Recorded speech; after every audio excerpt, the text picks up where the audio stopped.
And we're back here once again with another episode of the MSK show. And this is going to be episode 160. And in this episode of the MSK show, I am going to be having a conversation with content creator Joe M. Sontag, or AKA Ronin Joe. So you guys know he's appeared on actually my original big YouTube channel back in the day before YouTube decided to DC comic it out of existence with the New 52. Back when I was doing the Batman podcast, that was back in like 2021.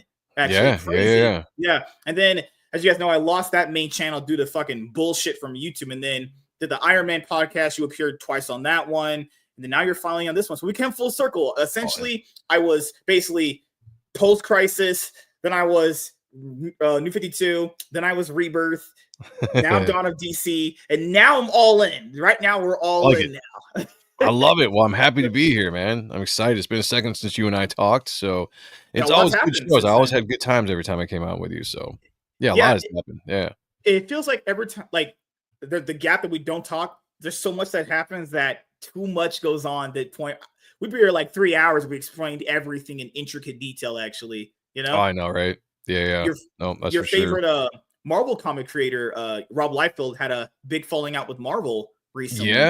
Yeah, that was unfortunate, you know.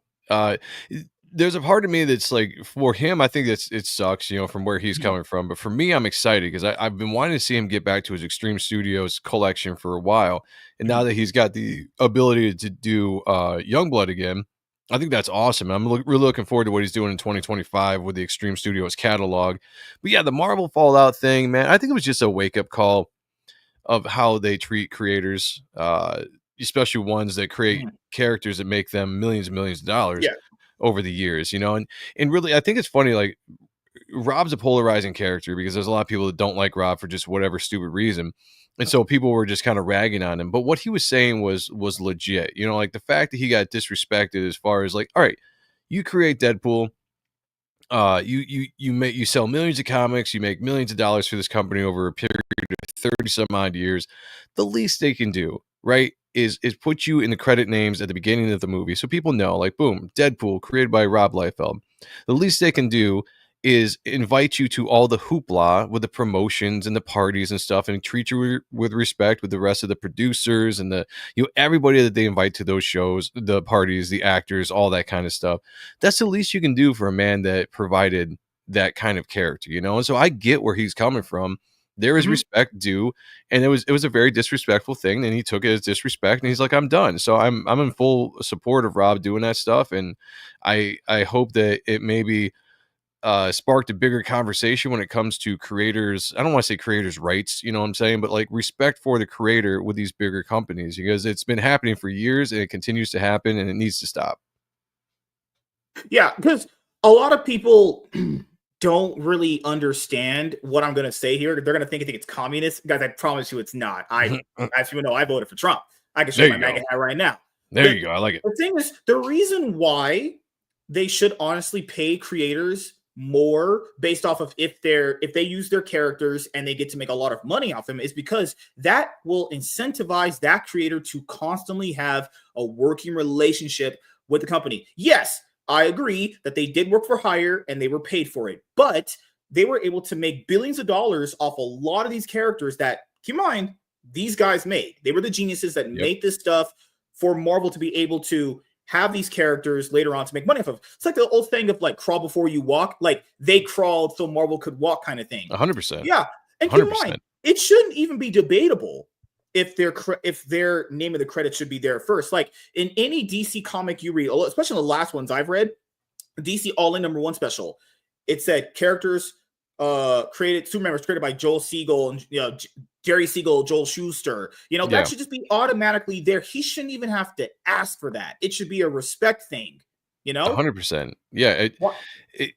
It's just I don't know why it's not that way. I mean, I guess maybe they're they're pompous, right? They're puffed up on what they do. He's like, we're Marvel, right? It's like it's almost like Rob Liefeld should be grateful that we're bringing him on, kind of thing. Yeah, and it's just a total reverse way of thinking about it. All of these characters. I was on the Gucci show, right, on on Sunday, and we had Bo DeMeo on, and I was just talking about like how I do feel like in the industry today, the people, even though the comic book movies have been a big deal now for the last 25 years or Mhm. so, they still don't respect comic books, right? They still don't respect the stories. They don't respect the source material or where they came Mhm. from. They like the properties because they're popular, and the IPs because they can make money off of them. But when it comes down to it, they really don't respect the medium that is comic book storytelling and comic book writing. Mhm. And honestly, all of the stories in comic books has blown away anything that they put on the screen, even the really good movies. They don't compare and they're not comparable to the books and the stories that have come before. And we're talking about shit that came out in the 60s and 70s, way long ago, that were just better written stories. And I think until they actually get the respect for the medium itself, it's going to continue being this way. And unfortunately, well, I guess not unfortunately, unfortunately for Marvel, I'll say this, because Rob has a big platform, and he's not afraid to speak his mind, and I think that's Mhm. that's a good thing, right? Because a lot of creators might just take it, they might just deal with it and then go off on and do their own thing. But I Rob's think Jim Sterling, remember originally it was Jim Sterling, the guy who, guys, you guys know, he created Thanos and that whole Infinity thing that they've used in the MCU that made lots of money, and not just oh yeah, $1 billion plus from the movies at the box office, but factor in toys, there's backpacks, there's oh all sure, bunch of sure, stuff, merchandise, and then you had the guy that wrote the Captain America Winter Soldier story. That was one of the biggest ones that happened for them years ago when Winter Soldier dropped. He was like, they only paid me like $1,000, and they flew me out to watch the movie, and it's like that's all yeah. you gave the guy for creating essentially the story that is based off of one of, if not the most liked, loved MCU movie of all time. Really? Yeah, it's just like, again, it's the little brother syndrome, right? Like Mhm. they should be just happy that You should be happy that we even used your work. It's like, exactly. oh That's my god. that's exactly what it is. Instead of just giving the respect due, Mhm. it's completely reversed, and it's just the hubris of these people. And that's really all. Mhm. And unfortunately, I don't know if it's going to change. I do like the fact that Rob talked out because he does have a big platform. He's got Mhm. a podcast. He's a huge name in the industry, regardless of what people think of him. He's a huge name in the industry. So him coming out and creating this firestorm that he's doing and really putting attention on it, I think is a really big thing. And if other creators jump on as well, which I've been disappointed, I haven't seen as many creators I thought would They kind of won't, jump on. man. And that's what I'm saying. Yeah. For a movement to happen, that needs to happen, right? Rob's going, he's leading the way. You got Mhm. Bo DeMeo is coming out and backing him up, which was great. And I've seen guys like Graham Nolan come out and say some things as well, Billy Mhm. Tucci. But you need like a mass amount of movement from guys who have been abused by the big two or whoever when it comes to the creator rights and the respect shown when they're using your properties in movies or TV. Like there needs Yep. to be a bigger movement pushback. So far, I'm not seeing it. I'm hoping that continues. But shout out to Rob for at least putting that voice out there and having the balls. That's the thing. Like having the balls to stick up for himself and actually say it. That's what I respect about Rob. Because a lot of people just aren't going to understand what you said there because they just don't really see comic book writers talk about it. They essentially, comic book writers, like with a lot of modern day women, they always act in their own, they always act against their own best interests. Hmm. Like Hmm. they essentially go, well, you know what? It's not happening to me, so I'm Right. good to go. It's like, no, Yep. basically what Rob was pointing out is it could happen to anyone. Guys, Rob Liefeld created what, X-Force, Cable, Deadpool, many characters that you Yeah. know and love in Marvel currently right now, and they just treated him essentially like he was a piece of shit. Like that could happen to anyone. Like Donny Cates, it just happened to him. They used Noel for the last Venom movie. They didn't even tell him it Mm. was going to be used. What is See, that? and yeah, and I'm not even a fan of Donny Cates, but as Me far as a neither. That creator guy's a goes, weirdo. yeah, as far as a creator goes, I mean, they're using your character you created. You need to, at the very least, be given big name credit in the movie titles itself. I mean, if you have a main character, especially a main character, but just Yeah. a big character in general, you need to give that credit opening credits. Put that person's name up because that's respect, right? Like that's not Mhm. shoehorning them, shoving them in like Deadpool Wolverine, where they're at like the tail end. I think they're at the Captain tail America: end of the Brave New credits. World. What they did was they said Captain America created by pretty Jack sure Kirby. Jack Kirby and Stanley. I'm pretty sure they created Captain America, unless I'm wrong. They put them towards like literally the second batch of credits at the very end. And like, guys, they should be at the beginning after they did the classic intros, First thing after that classic intro, characters created by these people. Yeah. And keep in mind, it's not what does it's one of those things where I don't want to sound like a leftist. It doesn't hurt them. It literally doesn't hurt you at all doing it to give respect to the people that created the character you're utilizing to make yourself millions, if not hundreds of millions of dollars. Come on. It's a respect factor. That's all Rob was pointing out. He didn't want more money. 100%. He says he just want the respect factor. If someone treats you like a piece of shit, what does the money matter? You know, they're treating you like garbage. Respect is so much bigger in a lot of these guys' eyes than the money, because they've made the money, right? Rob's made a ton of money. He's well off. He's fine. He doesn't need a new deal with Image coming up with Youngbloods anyway. Yeah, he doesn't need more royalty rights. You know, what he needs and what he wants is the respect. And if anybody is in the field of arts, right, you create something, you want to have that respect for the people that are utilizing it. You know, like this, again, it's the least it can be done. It's a very, very minimal. You know, and that's the thing that drives me crazy about it. It's like you said, it's so simple just to do that, just to put a name up there on the screen, to invite somebody to an after party, to say, hey, why don't you come and hang out with everybody, you know, like, you know, rub elbows with everybody, you know, bring them into the party, be like, hey, this is Rob, he created Deadpool, whatever. You know, it takes so little to show respect.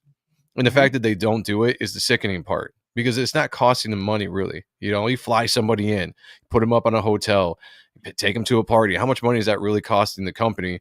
Comparative to anything, it's not. It's chump change, but it's doing the right thing. And when you do that, you get the respect from the fans, you get the respect from other creators.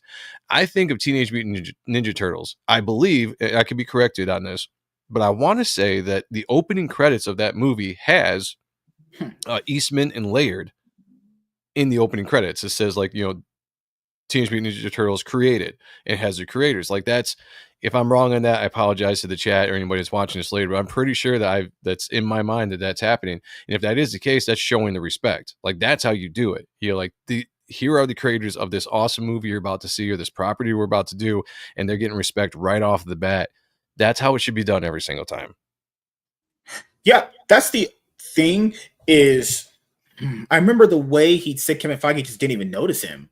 Like, if you want to factor in, Kevin Feige always puts on this persona that he's this nice guy who cares about storytelling and all that stuff. Meanwhile, he's the guy that wanted the MCU to look like this. If people remember, Ike Perlmutter, he pushed him out, and Ike Perlmutter told him how stupid some of his ideas were. No offense to female superheroes out there. No, like, most female super movies have been trash. Yeah, you could also argue creatives and directors and all that stuff. Yes, true. But the track record of female super movies were bad. The only one that's ever been good is like the Wonder Woman movie that DC put out a long time ago. It's the only decent one that exists out there. You know, I think Kevin Feige's been being exposed, and I think if you look at the people that are not around anymore, John Favreau, right, who did Iron Man 1 and 2, basically launched the MCU, right? That was a big voice. He had a lot to do with the popularity of the MCU. Josh Whedon, again, amongst all the stuff behind him and the controversies and stuff, he had a lot to do with the popularity of bringing the Avengers together and making the Avengers movie. The Russo brothers had a ton to do with the forming of the whole.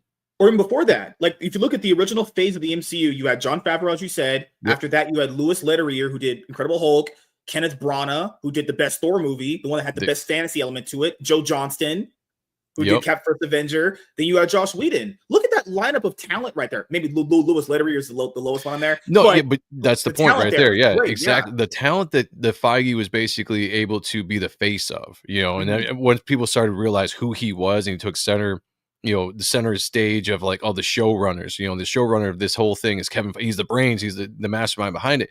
But it really was all the other talent that was writing the movies, that were directing the movies, and it ended with the Russos.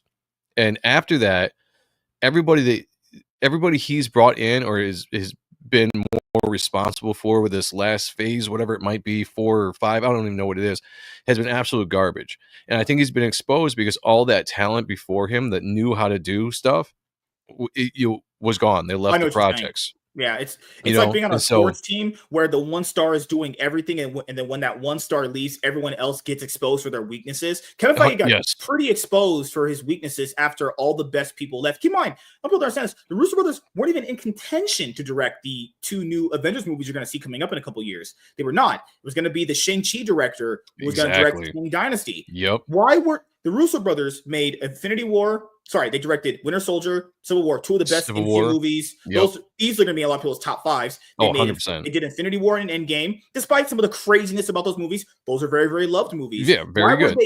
Why were they not even in consideration to direct the next ones coming up? And RDJ, shout out to him, who don't like him as much because he's crazy leftist, but he did say, "I'm not doing them unless they're doing it."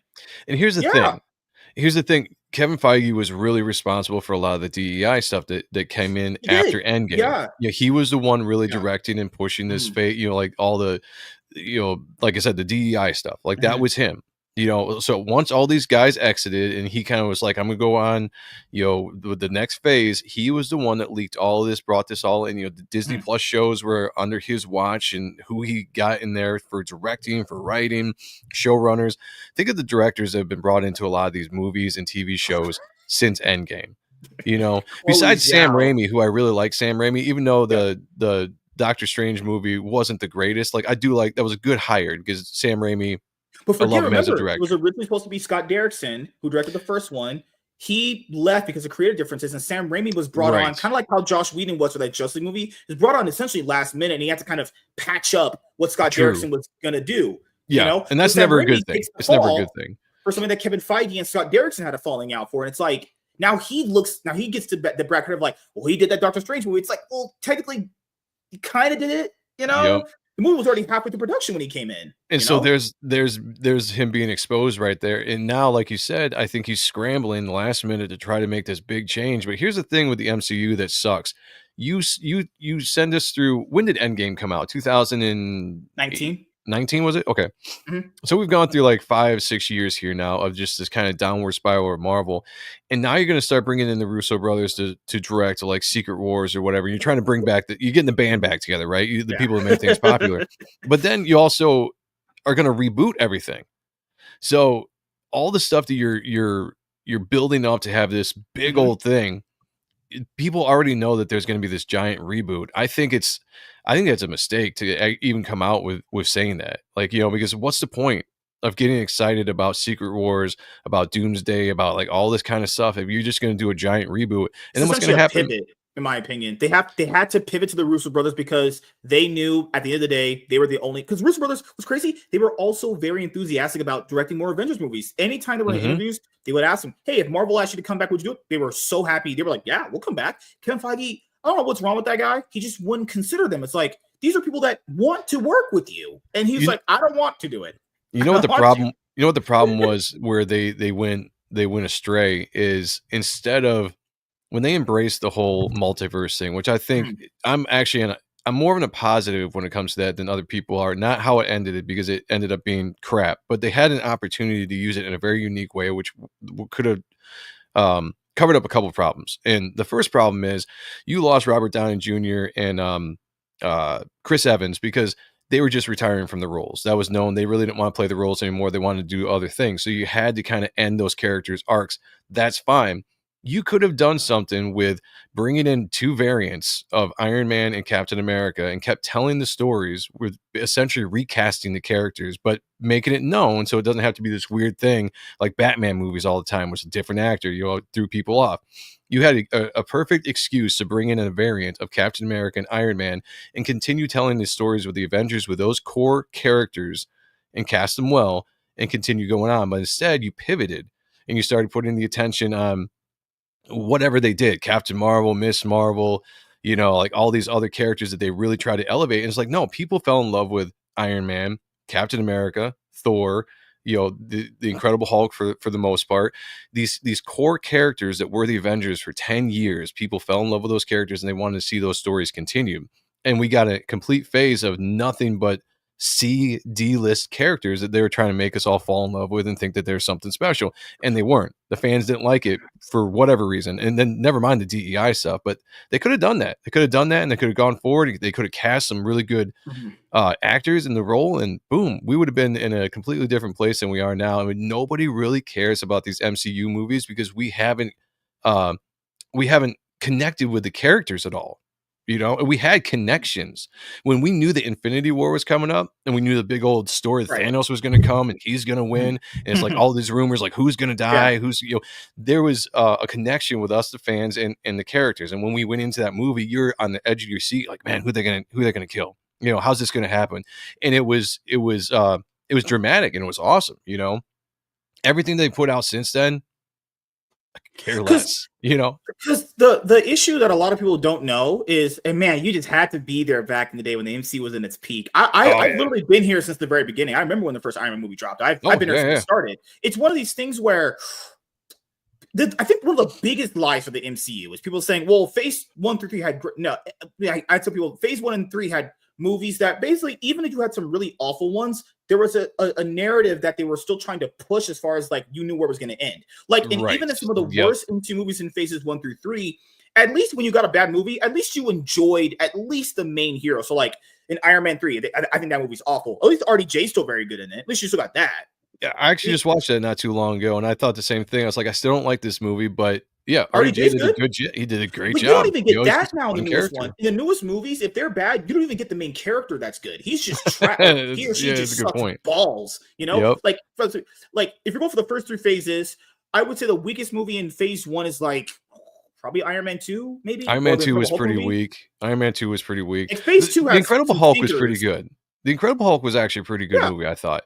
Phase 2 has some stinkers like Ant-Man, not Ant-Man, fucking hell. Thor: The Dark World, Iron Man 3 are bad. Thor: The Dark World was not the, you know, so yeah, Thor 1 was good, and then I actually liked Ragnarok because I liked the comedy feel that they brought into it because I actually thought it was a pretty fun movie. But Dark World I didn't think was really good. I remember going to see that in the theater and being like, you know, it was all right. It was nothing special. But for the most part, though, like you said, if you were a comic fan, you knew that they were building up to this Infinity Gauntlet kind of storyline. You knew that was happening. Kayla. So, hey, Caleb. So everything that was good. No one cared about certain characters. Yeah, it's true. Captain Marvel being one. Yeah. Infinity War was done too soon. That was due to the fact that you had the Disney Fox bullshit. Honestly, if you look back now, it still kind of worked out, but it would have been even better if you could have the Fantastic Four and Adam Warlock a part of the story. It just, I get what you're saying with that. I think because nobody knew that Disney was Fox thing was going to happen, right? So you had to plan what you were planning.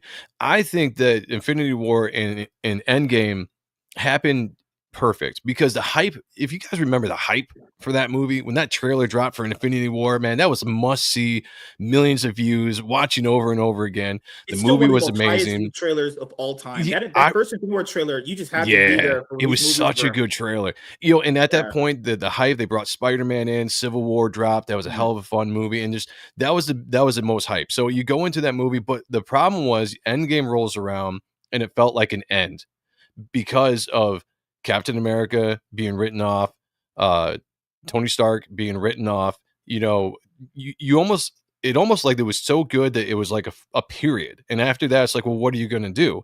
And then the next chapters of the stories going forward were not compelling because all that was left were characters that you didn't really attach to as much.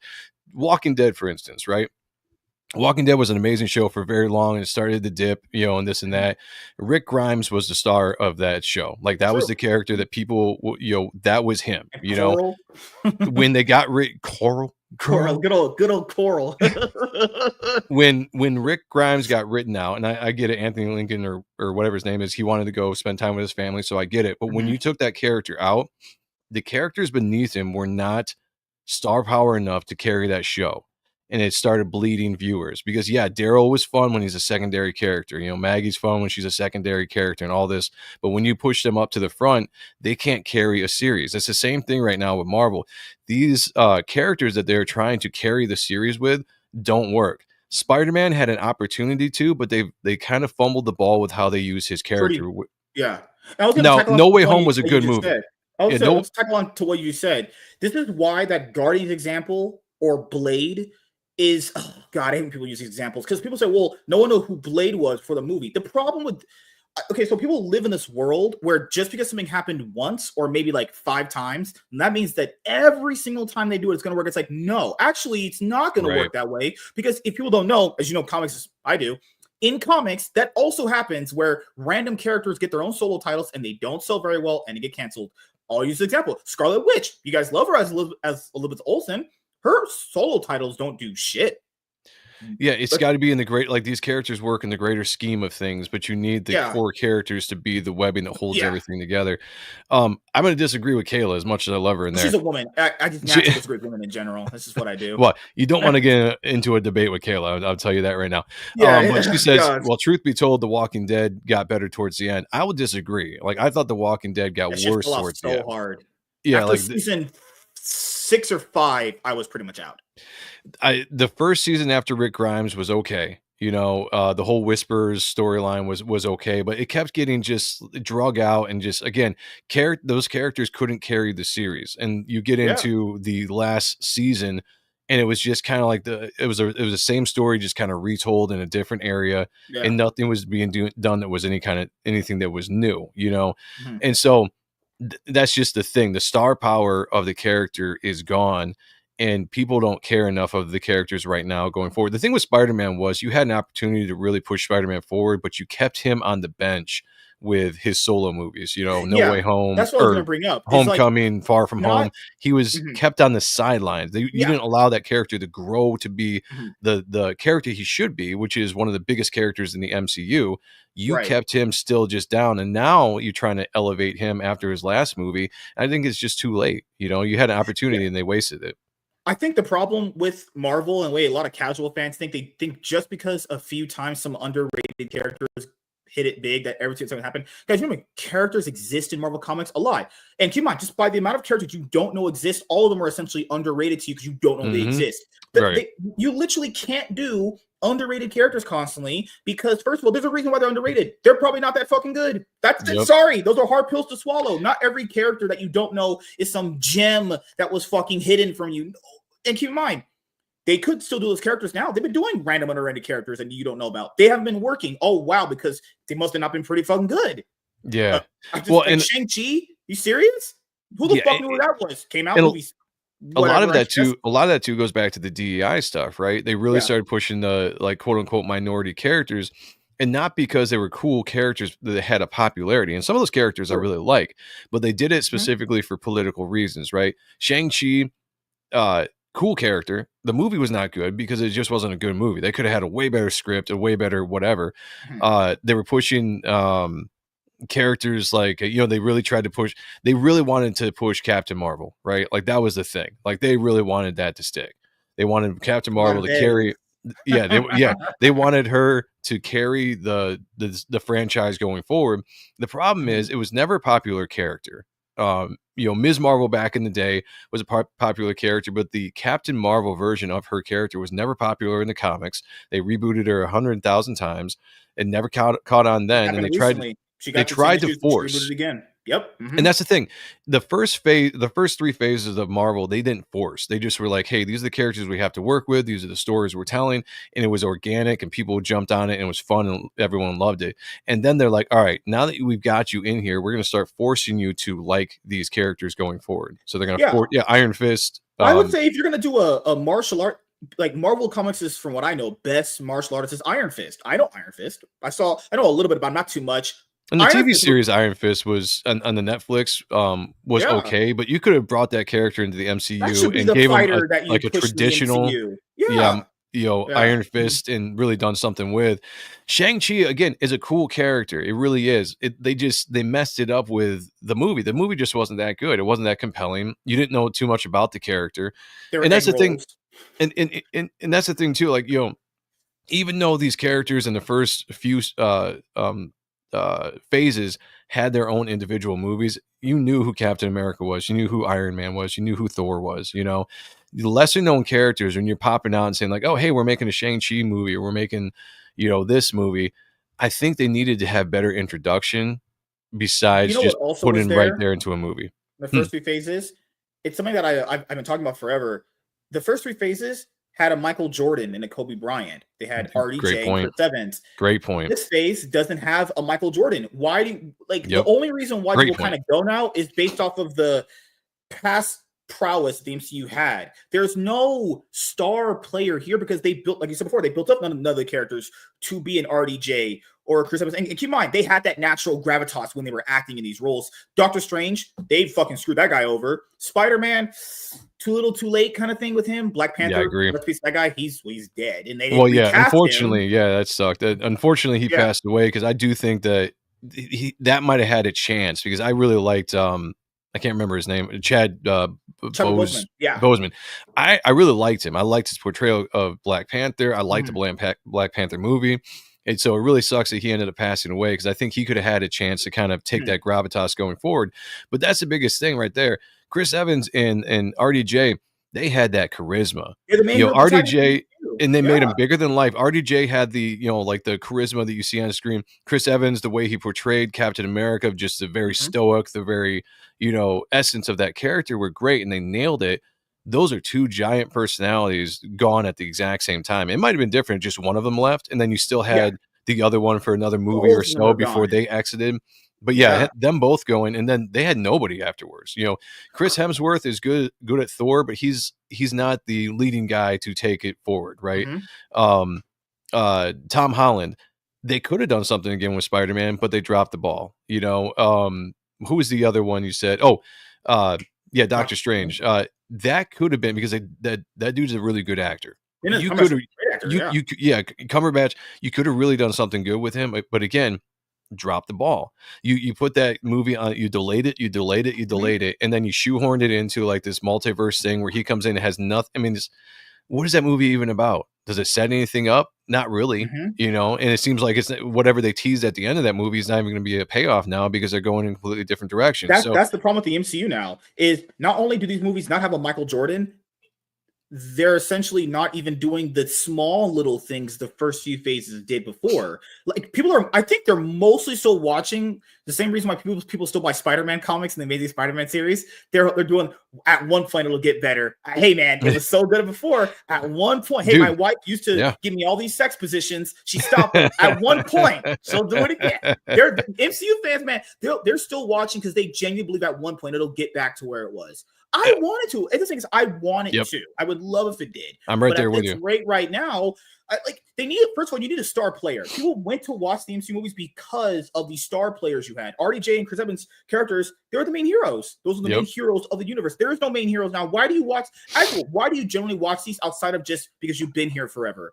I'm like, to me, I've been here forever. I'm kind of just in it for life. That's kind of the reason why I'm still here doing it. Yeah, you know, and that's exactly, and you know, I go into all these things with hope. I always have hope, you know, even though I know I'm going to be disappointed. I do have hope still going forward because of what those movies meant to me. Like the original movies that came out the first 10 years, it was amazing. It was fun going to the cinema and anticipating these movies. And I always hope that we're going to get back to that at some point.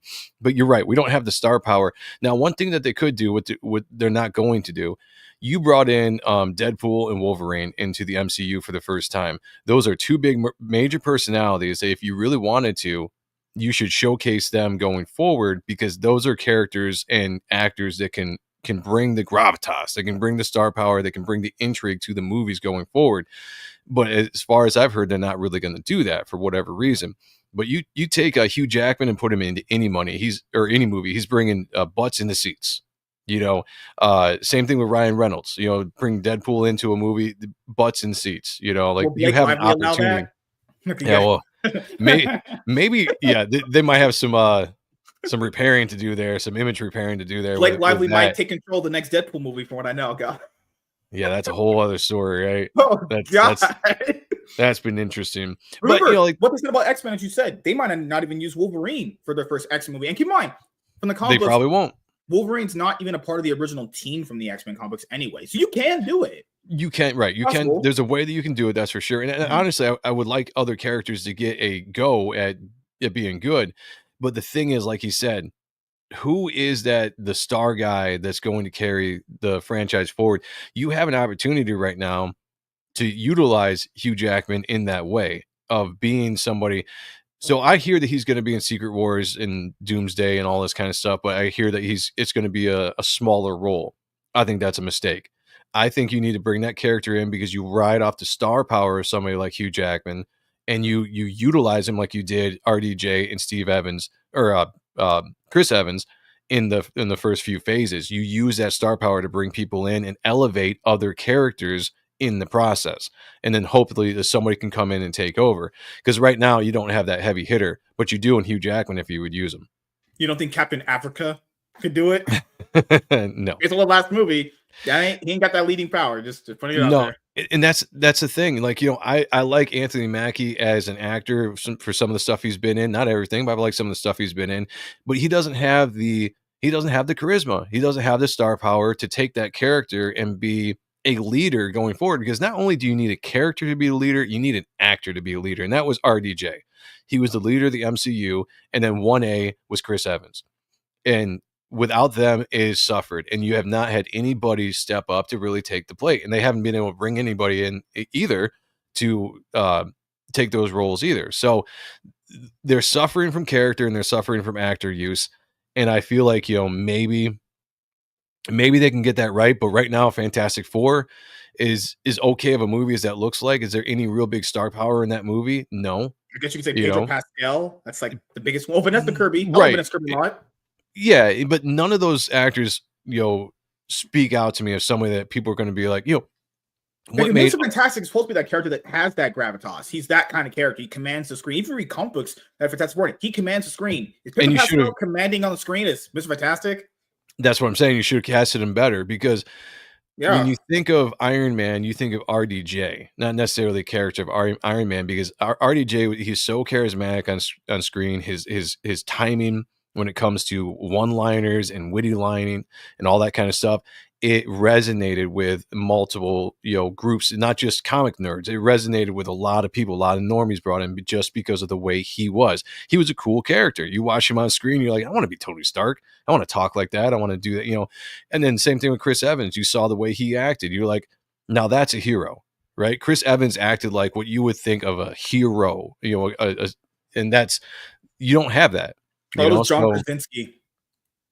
John Krasinski could have did it. The reason why I didn't like his cat, I just didn't like how they utilized him. He was utilized like an app.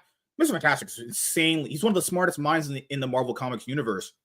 Krasinski, like that movie is just good. God, man. And they put him in that movie for fan casting, and I get it. Yeah, fans are asking for it. It was a long time thing. Yeah, but he would have been somebody that would have been good to bring in, because he does have a presence. He did look like him. He did look Fantastic. I will give him that. He looked pretty good. Accurate. He looked pretty good. But yeah, so I'm not. That's my biggest worry going forward. And I'm watching the casting of the X-Men, or the potential casting, and some of the characters look fine. Some of the actors look fine. But again, I'm just like, you cannot go into the next few phases of Marvel just thinking that the Marvel movie brand and the characters are going to carry. You need a star, you know, either an up-and-coming young star or a veteran star that can come in and take the reins and be the face of Marvel going forward, like RDJ and Chris Evans were. That's what you're missing, and they don't have that right now. And will they get it? I don't know. Could they utilize Hugh Jackman more? I think they should, because his portrayal of Wolverine in Deadpool Wolverine was amazing. It was fantastic. I mean, it was so awesome. He fits that character. He just has a presence to him when he's on the screen as Wolverine. And to not utilize that, I think, is a big mistake. Speaking of Deadpool Wolverine, you watched it last year, I'm pretty sure, right? Oh, yeah. Oh, yeah. Did you enjoy it? I loved it. Okay. Yeah. A lot of people were criticizing the story in the movie. I think the only massive issue I have with it was I thought the villain was very bad. The lady that they chose, I think she was terrible, honestly. Cassandra Nova. I think she only got a pass because the movie was actually pretty good. If that villain was in another bad NC movie, she would be getting absolutely roasted. The villain was terrible, honestly. I think Deadpool Wolverine was all about Deadpool and Wolverine getting together, and I think everything else was secondary to that, including including the story, including the villain, because that's all people wanted to see. So what I liked about it is, one, with a movie like Deadpool Wolverine, it doesn't have to be anything special, right? Because the character leads you to be, it's, you know, dick and fart jokes. That's Deadpool, right? So you don't need something giant, you know, mystery, suspense, twists and turns, dramatic stuff. You don't need that. So what they gave you, I thought was perfect. But putting Wolverine into the movie balanced out Deadpool, which hadn't happened yet. You know, the first Deadpool movies were great; they were fun, but no character in those movies balanced out the craziness, the quirkiness of Deadpool like he did with Wolverine. And I thought the characters meshed very well together, and the chemistry of the two actors on screen were great. So you can overlook the fact that there really wasn't a story to that movie, except for an excuse to get these characters together and fight and have a lot of bloodshed and fun times. And I can overlook the fact that, like, why waste a really, really good villain on a story like that when the focus is just to get these two characters together and have a good time, you know? So I liked it for what it was. I knew what it was going in. I didn't expect something brilliant from it. I just wanted to be entertained, have a good time, and watch these guys fight each other and fight everybody else. So that movie I thought was perfect. You know, like I had no complaints with that movie whatsoever. I thought it hit everything I wanted it to hit. Good cameos, kept me laughing. You know, the whole Wolverine with his mask on was awesome in the theater. It was a great time at the theaters. It felt like a 'cause classic MCU movie you watched back in the day. Like, yeah, the after I finished theaters were watching it, I was loud. like, yeah, you had a At least loud the one theater. out. Man, I had Yeah. 15 people that watched it with me. Oh, that was it, dude. I had a packed theater. I went on opening night though. I mean, not Thursday, but I went on opening Friday. Friday night. I think it was a I Friday went night. Thursday. Man, we had 15 people there. I'll say that movie has the best opening scene for an MC when he did Oh, I love it. the bye bye bye dance. That was Yeah, fun. that was They need to get back perfect. to doing that. Why? It That movie brought the fun factor back. The movie it seems to did, be and fun as well, you know? I hadn't been in the theater for a Marvel movie that was loud since Endgame. You know, like when Captain America picks up Thor's hammer and everybody goes crazy, you know? It was the same thing in Deadpool Wolverine, and they do such a great job with the reveal of his mask. Even though we all knew it was happening, they put it so late in the movie that they almost make you forget that he's going to wear the mask, because there's so much good stuff up to that when he finally dons it, you're like, "Oh fuck, that's right." And he slowly brings it on and puts it on, and the entire theater, man, when he finally pulled that mask down, you know, and they just kind of focused on him, the entire theater was just like hooping and hollering and clapping and stuff. It was a fun moment, and that made me feel like back in the good times of Marvel. And yeah, that movie hit on all cylinders. I got nothing bad to say about it. So, also speaking of Mr. Chris Claremont, I know Kayla likes Chris Claremont's writing a lot. I don't know if you understand. Chris Claremont essentially made the X-Men what you know today, and he finally opened up his mouth about where they were taking the X-Men in the comics. Actually, essentially, I guess long story short, what he said was like they shouldn't be using the X-Men characters as their own personal trauma dumps. I don't know where people got this idea that the X-Men were created as like an allegory to marginalized people. Activists. Stanley essentially, from what I remember, the only thing that I read that he said was that he created them to not have like origin stories or some shit.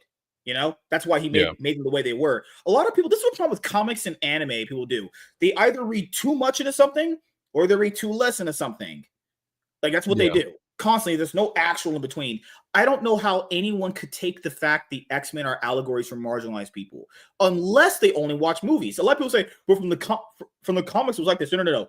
A lot of people, as you know, don't read the fucking books. They're talking about movies and TV shows. They didn't read the books. Why do you guys have to lie? Just don't lie. Just say I only have this exposure to this version of the characters. That's what you're saying. Because that Martin Luther King stuff and the Malcolm X stuff, that came from the movies. They came from Bryan Singer's bullshit. Yeah, that was all retcon. That was never, that was never really a thing. Or there was subliminal messaging there or some shit like that. If you think, yeah, go ahead. I was gonna say before I move on to that topic, John's Longbox, what's going on, brother? Great to see you. But I do disagree with you. He said Deadpool and Wolverine was a bad movie, and the stating it because it barely had a story. And I get that from certain people when you analyze a movie as in just like story is everything. But you got like when you go to see a comedy, or like this is essentially a slapstick comedy is really what it is. So when you go see a movie like Hot Shots, you're not looking for an actual story out of it. You want to get entertained, you want laughs. That's basically what this movie was. It was never designed to have a really good, compelling story, because that's not Deadpool. The first two movies weren't really good, compelling stories. They're fun, comedy romps. So in that aspect, if anybody was going into that looking for a good story out of a movie, then you were expecting way too much out of something that was never going to deliver, because that's not the character, So that's the only reason why I would push back on anybody that said it was a bad movie or because it had a bad story. It was never supposed to have a good story. It was supposed to have an entertaining story, and that's all it was. I didn't go into it looking for a story because Deadpool 2 story is very just. Yeah, It has one. every Deadpool movie doesn't really have a story. It's got a plot. It takes you from A to B and it gets you through. But the movie is more about the characters. And it's more about like, what can we do to make you laugh? What can we do to gross you out or do stuff like that? Like that's what it is. It's a comedy. Deadpool is a straight comedy. It's not a dramatic movie or something that's going to be leading to something bigger and grander or anything like that. Like it might have a little heart in it, might have a little drama in it here or there, but it's really designed to just make you laugh for an hour and a half, and then go home happy. That's all it really is. As far as the X-Men, once politics really started creeping into our entertainment, the whole political correct stuff and the different groups that we're developing out there, the people that were really more pushing like the LGBTQ and like minorities and like all this stuff. And, the people that were really in charge of furthering the divide between the American people had to start finding things to start grabbing on and say like, hey, this represents us. This represents us. What's popular? The X-Men, or what's popular, this, whatever. They look at the X-Men and you're like, this is an allegory, because it's easy to read into it and think like, okay, this is an allegory for, the civil rights movement. This is an allegory for, the hate and bigotry towards black people or brown people or LGBTQ, like all trans, all this kind of stuff. And all they do is they hijack it, right? Because they see so it's like everybody remember when a movie would come out and you'd have two close male characters and all of a sudden the whole shipping stuff would happen, like, oh yeah, these are really they're underlying gay characters, or they're, and it's just like, no, stop. That's where it started. People like that, the activists coming in trying to make things happen, right? They're trying to make fetch happen, right? They're trying to force shit into it. And that's where it all started. And Chris Claremont coming out and saying what he did was spot on. This is a guy who defined the X-Men characters, wrote them for decades, is probably the number one voice on who they are as characters and what they actually stand for. I'm pretty sure he would know what they stand for outside of insert random blue-haired Twitter girl. 1,000%. 1,000%. And he knows that the X-Men was always an allegory for people that were felt outcasts. And that's, for some odd reason, outcasts started becoming only like minorities and LGBTQ and like all that kind of stuff. And it's like you miss the essence of what X-Men was. Like the reason why we all connected with the X-Men is because everybody at some point in their life has felt as the outsider to something, whether it's your teen years or, whatever, like, and I brought this up on Jay's show, the Gucci show on Sunday. Like I grew up a comic book nerd. I didn't know a lot of people around when I was growing up that read comics, that liked comics. It was a very shunned thing. It was a nerdy thing. It was something you didn't go and proclaim to everybody. I'm like, oh, I love comics. I was a skinny nerd. Like all this kind of stuff. I was not really good with the ladies when I was a teenager. I felt casted out, but I could connect with characters like the X-Men because of the struggle that they went through. Was a normal or natural struggle that you could connect with, and then you could be beyond that. You get beyond that surface level, and that's really what that is. That's a surface level aspect to who the X-Men are. When you get past that, you realize the X-Men are characters that go through some fantastic things, that have character arcs, that have all these different struggles besides just the outside world that hates them. And you really start to get into the adventure and the fantasy of it. And Chris Claremont was really good about building the fantasy of X-Men, the space adventures and like all this fantastic stuff. And that's what the focus was on. That's what everybody loved about the X-Men. When people came on and decided like, no, the X-Men have to be about this, and now you're turning characters gay and all this kind of stuff, you really isolated a group of characters that was meant to really represent everybody. And now you're isolating them and saying like, they only represent this group of people, and everybody else is now on the outside. And you took a lot of the fan base and you pushed them away, saying like, X-Men doesn't represent you anymore. You're white, you're straight, you're this, you're that. That doesn't represent you. It only represents these people. And I think that was one of the biggest things where they went wrong with that. And Chris Claremont came out and pretty much put everybody in their place. I'm glad he did. What's crazy is that I don't know recently, because the only things X-Men I've read was the Deadpool Wolverine WW3 3-part miniseries. That was bad. Then I read the Wolverine #1 deep cut issue, just issue 1, and I read the Wolverine Revenge issue 1 with Greg Capullo and Jonathan Hickman. I know you read the Oh Wolverine Revenge yeah. book. That I was so disappointed in that. And I just because I'm not a big Hickman fan and I don't read a lot of comics unless they're really compelling. I'm like, okay, I like this. I want to check it out. I'm going to Hickman's an actually spend odd time guy for reading it. storytelling. He does that thing where hey, this plant I set up in this panel might be a portal to somewhere Yes. else. God, Lord Hickman, stop doing that. When I saw that the creative team, I was excited that Capullo was coming over to Marvel, and then when I saw that they put him with Hickman, I was a little worried. And I was like, Wolverine, okay, cool, this could be fun. And then I actually read the story, and it's like this Elseworld story that is just all over the place. And I'm like, it was a horrible way to ruin Greg Capullo coming into the MCU. And I've talked about this before. Like, if you want to take a guy with his pedigree, coming off of Batman and all the work he did at DC, coming off of Spawn before that, and you could have done something and put him into a wheelhouse. And I said this before, I would have written a story where he was drawing Ghost Rider. I would have put him on a Ghost Rider story and let him lean back into that kind of horror visuals and stuff that made him so famous with Spawn, and let him really get into like that dark character, and then do what Jeff Loeb did with Jim Lee when he jumped on Batman.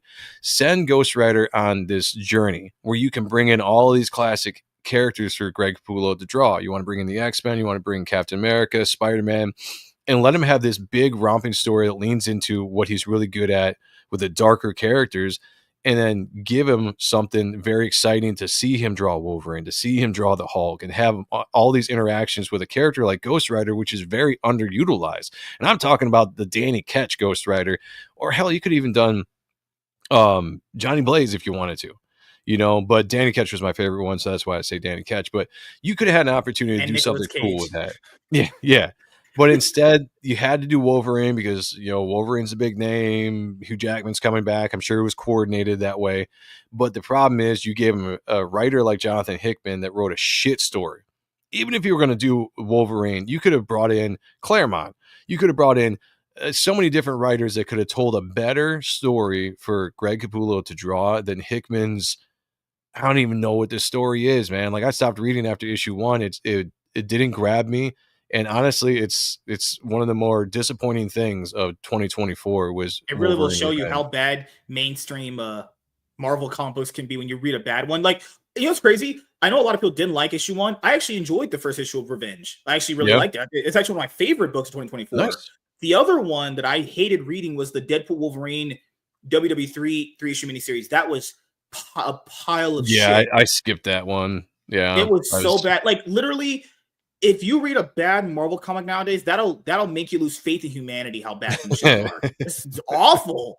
Man, literally at the end of the book, me and Professor Savage, when we reviewed them, because I do reviews for my comic book channel, so I do the comic Yeah, book content on here in the show, and I clip it up for my comic book channel now. nice. Oh my god, fucking reading that, I wanted to hang myself. I was like, who's writing this? It's Joe Kelly, who's been very famous for Spider-Man and the Deadpool interpretation that a lot of Yeah, people know and love. yeah. What that's the reason why it has to be editorial that makes these decisions to make the books worse. It has to be, because It Joe could. Kelly's not a bad writer for a lot of Yeah. people. Point of I mean, views, it could very well be. It could also be just like some people have misses.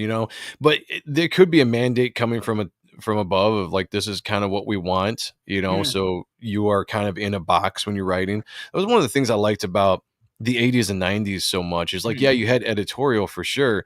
and they were there to keep things on track and give direction, but the writers seem to have some pretty good freedom to go in and Yeah. do the stuff that they wanted to. And you listen to guys like Dan Chichester, who was a writer for Daredevil and a bunch of other characters back in the day, talking about going to these writers summits, and how you sit down and then you work out the year of everything that's going on in that department, whether it's the X books or the Spider books or whatever. You sit down and you work out what you're going to do for the entire year, and it was a collaborative effort. But then the individual writers went through and they took care of their pocket of that universe or their whatever, and they had the ability to write their stories. It seemed like it was much more free, where now I feel like it's very centralized to be like, we need to set up a movie. And I feel like that's what comics have become, and especially with Marvel. We need to set up Captain Marvel, so here's a new Captain Marvel book. Go write it. It needs to be like this Mhm. box. We're doing Wolverine, we're doing Deadpool. you know take these characters out, write this box, like you have to be within these things. You can't anymore just go out and tell a fantastic story because it's got to represent something that they can put up on the big screen. And I think that's one of the biggest issues with Marvel specifically right now. I think another big issue with like comic books in general, and this thing, I love comic books. I just did a review on Absolute Batman #1, which is a pretty good book overall. Pretty good. Pretty good. I Damn, like it. there's just so much stuff that comes out. And this is where a lot of people don't understand. They say the most oddest things because people will tell you that all the mainstream stuff is bad. That's just objectively not true. I've read a lot of good mainstream stuff, actually. Then you have people that are on the indie side going, well, only my stuff's good. And it's like, I've read indie books that are actually horrifically trash. Like, yeah, I think Zeb Wells is a better writer than most of some of these guys, if I'm being completely honest. Yeah. No, I agree with you. Yep. You have people who huff their own farts in the indie side, and you have people on the mainstream side who think they're too good for everyone. It's such a weird dynamic. Yeah. Like, I think it's also admirable that a person is an indie comic book artist because it takes a lot of effort and money and a lot of resources to do it. But a lot of people have to understand nothing you're able to do is able to beat Marvel. Because a lot of the indie guys have this dream where it's like, I'm going to beat Marvel. Yeah. That's not happening. Never going to happen. Never going to happen. You're not going to be as good as Dark Horse Comics. And they've been fucking relevant years, honestly. Yeah. You're never going to be competition to anybody that puts books out on the LCS. You're just not. What you can do, though, is create good content and put it out directly to fans. I mean, if you ever think that you're going to change the industry by being an independent book, or be independent creators, you're just not. There's not enough talent. There's not enough resources in the indie scene to really make a big difference.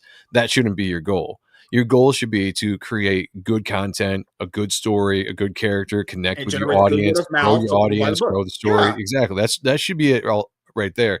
Now, the whole thing you were saying about the mainstream books, like some people saying they're all bad. You're right, they're not. And I used to be one of those people who were like, there's nothing good in the mainstream. It's all crap.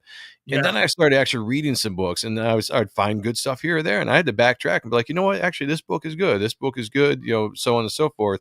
And would you say you got propagandized by people saying that everything was bad in the mainstream? Because I feel like that's what happened for a lot of people. They kept listening to a lot of bigger creators say everyone was bad in the mainstream. Come check out my stuff. But then I realized that was just a marketing tactic. They have to tell you their stuff is better than the mainstream. That's what any businessman would do. You're going to say your stuff's better than Batman's. You're biased to your own shit. Hell yeah. My shit is so much better than Batman. No, but that's exactly what it was. Is, and people have to realize too that the YouTube scene have an agenda just like anybody else. One of the reasons why I pulled back from a lot of the big YouTube names out there and big personalities that would review TV and comics and all this kind of stuff is because I would be brought in because there would be a lot of things I agree with. And so then when you start agreeing with somebody, you start realizing you're starting agreeing with everything they say to just like to a T. You're just taking their word for it. The thing that changed my mind is I would actually go and see something that was coming out and people were like, oh, it's going to be horrible. This is going to be woke, Disney or DC, they haven't put anything out. It's going to be trash. And I would go watch it objectively. And I'd be like, this actually was a pretty good movie, or this was actually a pretty good comic. And then I go check to see what these people would say. And they'd be like, told you it was horrible. It was this bad and they did this and here's all the underlying stuff. And I'm just like, no, like this, no, that's not true at all. And I realized that it's just farming. It's, they're doing the same thing that the people that I hate, like the liberal media and stuff, the people that make stories up for an agenda is the same thing that a lot of YouTubers do. And because they need clicks, they need subscribers, they need to make money. And what generates a lot of views? The negative stuff. Let's ramp a lot of people up. Let's bring you in. Everybody that's pissed off, come over here. I'll tell you how bad it is. Join me. And it's just like, you like that? You want more of that? Oh shit. Well, this sucks as well. Let me tell you how bad this sucks. And then you get a lot of the lower IQ viewers out there that just tune in. They're like, oh yeah, you're right. Yeah, it was horrible. And they start just focusing on what these people say and they take it as gospel. And all of a sudden it's just like, no, you're you're a propaganda machine on the opposite side. So now you've gone that way. Everything is bad, and now it's just, I can't, left. Yeah. Now it's you go from one direction to the other and you can't really believe anybody. So it's like, I pulled away from that. And like, I like honesty. I'm a big fan of honesty. Tell me what you think honestly about it. Don't blow smoke because you think I want to hear something. I want to know what you honestly think about something. If something's good, say it's good, and don't worry that you're going to lose some viewers It's because crazy everybody wants to how hate on, whatever, yeah, because you have people from like the indie space will be like, "Man, I'm such a good writer." I'll be honest, here, guys. Zeb Wells and Tom King are probably better writers than you. Probably not something you want to hear, but they probably are. Because I've read indie books where this, if I felt like they read like bad Tubi movie scripts. Yeah. Well, there's a reason why people are professionals, regardless of if we like it or respect it. I can sit here and say Jonathan Hickman sucks and I hate his stuff, and I do. But I just had to throw that last one in there. like because it's true, but Yeah, there's a reason why he's a professional and I'm not. And I could sit yeah. here and rail all day long and say like I feel like my story is better, this or that.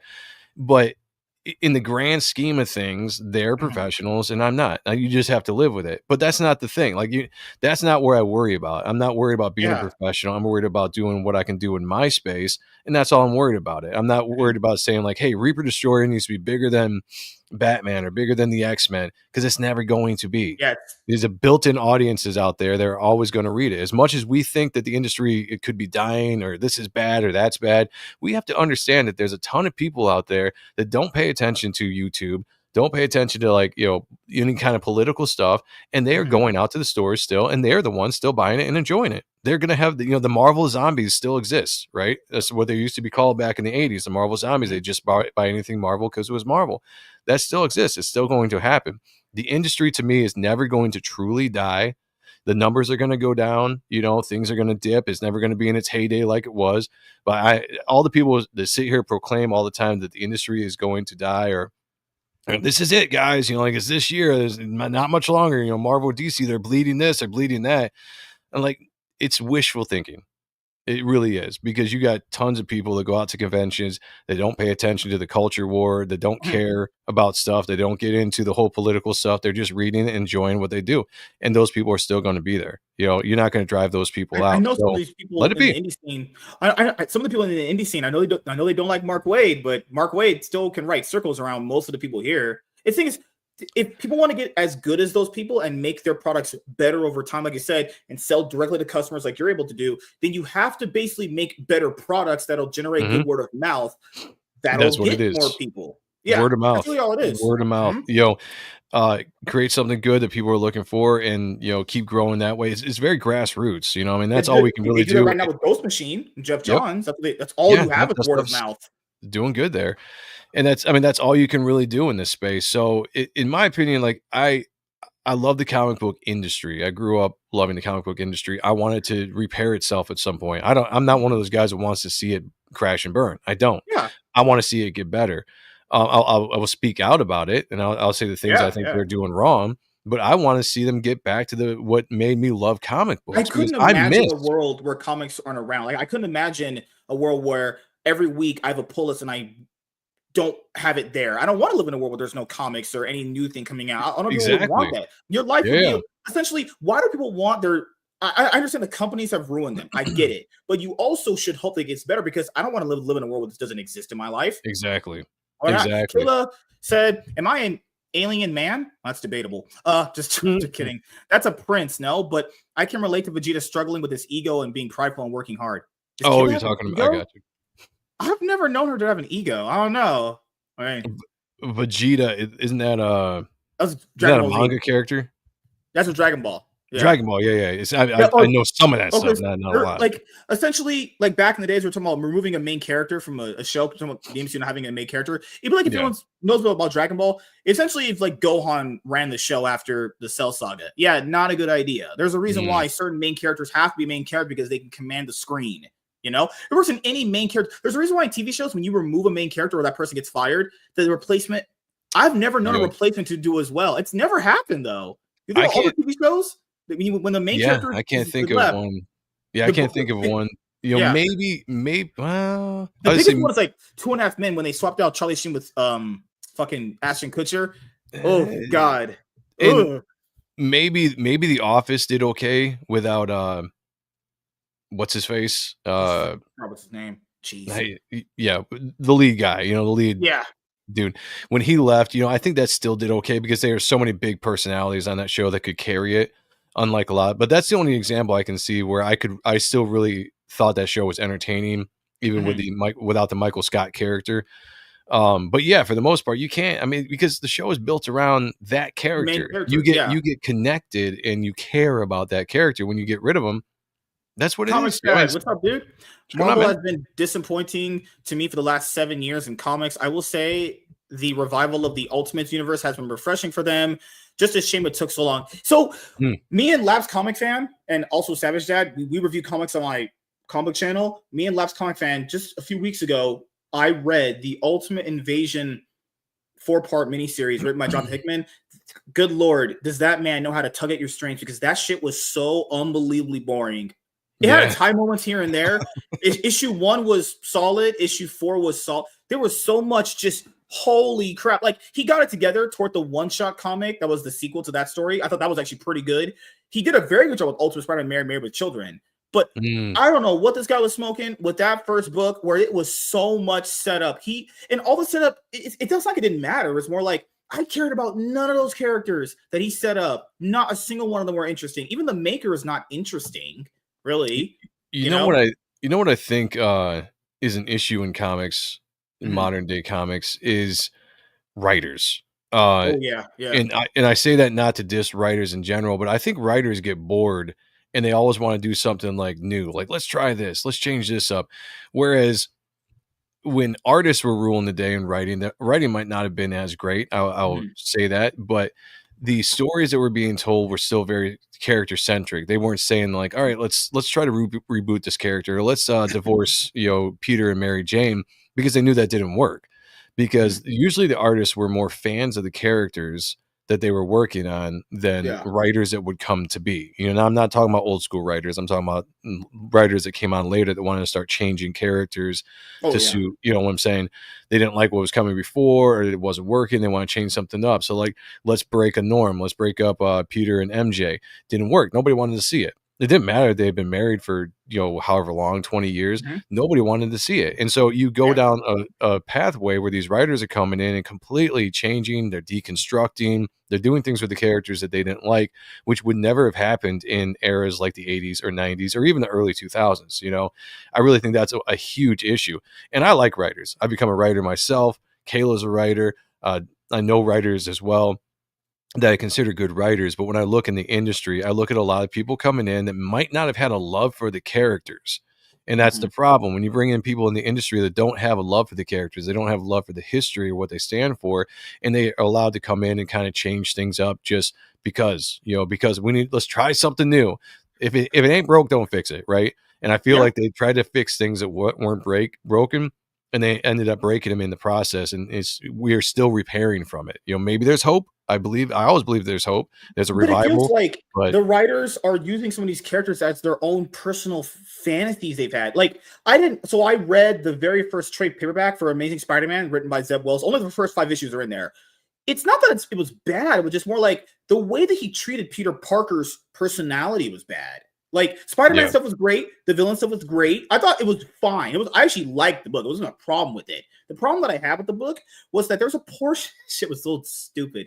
There's a part of that book, I swear to God, if you read it, it's there, where Peter is calling Mary Jane, even though they've broken up and she has 2 kids with another dude. Then the guy finds out about it, goes to confront Peter. There's this bill collector there because Peter can't pay his bills in any iteration of Spider-Man ever. I don't know why that's been on this constant thing. It's fucking stupid.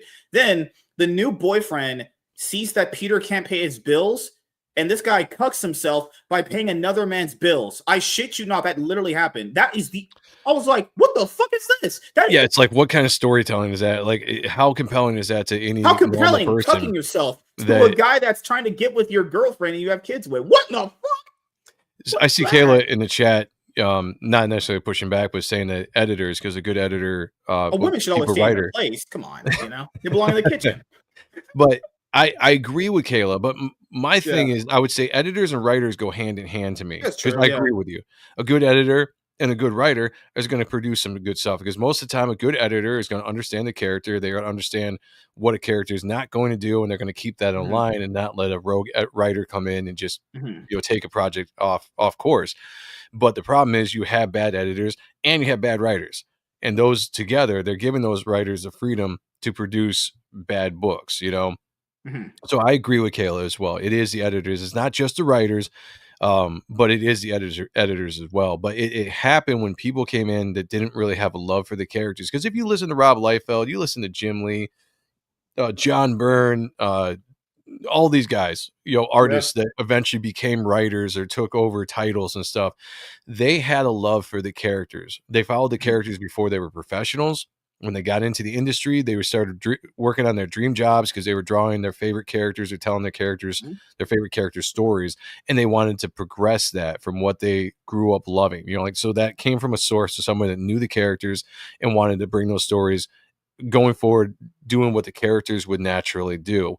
And then there was a wave of people that came in the industry that were not like that, and it completely changed. And the characters have been lost; they've been forever changed. Like I said, deconstruction became a giant thing, and they want to deconstruct like almost every character. You know what it is? A Spider-Man lot of has times you suffered the most mentioned. from that. You know what's something that you mentioned earlier that Rob Liefeld mentioned is jealousy and envy. Because he's always mentioned this too. The reason why they created Image Comics was because they wanted control of their own IPs. Hmm. And then when they found that success early on with Image Comics, he said that people that were working on Marvel at the time were very jealous of them. I think a lot of this comes down to just jealousy and envy. Because keep in mind, I imagine a lot of the creators aren't happy that Robert Kirkman is doing very successful right now with that new Transformer stuff right now, or Daniel Warren Johnson. These people, some of these people that work in the industry, I don't know them, but it just feels like a lot of these guys they get very jealous when they're not the ones Oh, I'm with the sure. books that Yeah, people yeah. like. I'm sure there's a lot of jealousy involved, and it always has been. I mean, that's why if people get bad reputations, a lot of times it's just spawned from jealousy and somebody having a bad interaction, and it becomes. I think half the reason with Rob Liefeld it was jealousy, and then stories get told. And when a popular character tells a bad story about another popular character, all those Oh people's yeah, fans completely believe them, and they start hating this character or this guy, and so on and so forth. And that's how those things kind of spawn down the line. Um, so yeah, I think jealousy plays a big part in it when it comes to the creators of books and stuff. So, but yeah, I think the reason why, if you come to my channel and you watch my content, why I'm so much harping on like the 90s, 80s, and 90s, specifically the 90s, Oh, good night, Comic is, said. Have a good man. is because that was like the last true decade where comics were being created by people that loved comics. You Speaking know, of that one right there, you have the Birth of the Venom cover by Tom McFarlane. Yeah, exactly. Right. That one right So there. Yeah, love that book. Yeah. people that loved comics were writing and drawing comics, and Mhm. eventually that changed because people were coming in that were using comics as stepping stones to go do something else. A writer could come in and be like, I want to write movies, but you know what? I could get established writing comics, right? Because it's easy. Let me jump in and I'll just take these characters and we'll do whatever. But they didn't have any love for the characters. They didn't know the characters. They didn't have any reason to make the characters what they are better and take them forward. It was just a means to an end. When those people came in and the true comic creators started dying out as far as just not being a big part of it, this is where we're at. And it's been that way now for the last 20 years, probably, give or take, getting Yeah. worse and worse. Seven Eternity. No, what is that?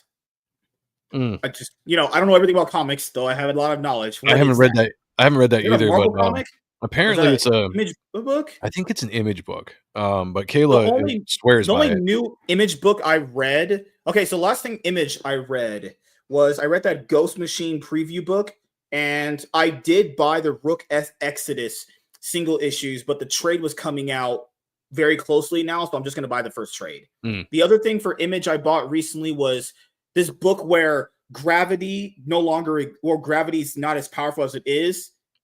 God, I have the book over here. Please, let me see. It's this one. Yeah, this is the last thing I bought from Image. The series called Skyward. Right here. Huh, Her okay. this is very good. I've not read it. What else is there I buying for Image? There's a new book today called Bug Wars. Oh, really? Written by Jason Aaron. Yeah, it looked pretty fun. I want to try it out. Looks pretty cool. I'm very selective with the books that I buy nowadays. And again, a lot of it has to do with the artist as well, just being an artist, and that's primarily why I like comics. But Let me add it to my Amazon cart right now. That way I won't forget it. Because then, I'll eventually get a chance to reading it. But I love comic books, man. I don't want to have a world where you can't get new ones to exist. I just read freaking hell, the Dawn of DC, the Green Lantern book from Jeremy Adams. His Green Lantern run is really good. The first 6 issues, on the first trade, it was awesome. It was great. Rick Yeah, Remender, he's why is he so familiar? He's supposed to be so familiar when I fucking see their. I don't know names very well sometimes, but when I see faces, it's like, okay, I right. remember this is No, seven. yeah, it's there's few and far between right now. Like Spawn right now is big that I really like the main title. I've really been enjoying that story, especially with Brett Booth on pencils. Oh, that's what I wanted to ask you. Your channel, you used to do a series called Akba. What happened to that? You do a solo show now. Did your friend I'm quit on you? The contract ran out of money. You couldn't pay him. I couldn't afford everybody anymore. Couldn't afford Sean, man. It's he's out begging like radio outside with his cart. No, it's still I just haven't done it in a while, but it's still there. Just like Ott and stuff is still there.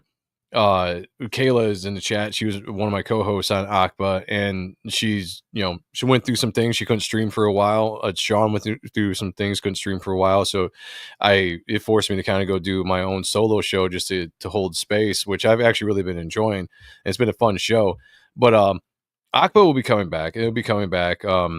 I think Ott and Stuff, the first show we've done in months, is coming back this Thursday with Sean. So we're going to slowly bring some of those things back. But yeah, that's more of, looking at comic book art and appreciate. ACBA stands for Appreciating Comic Book Art Live, or Yeah. Appreciating Comic Book Art.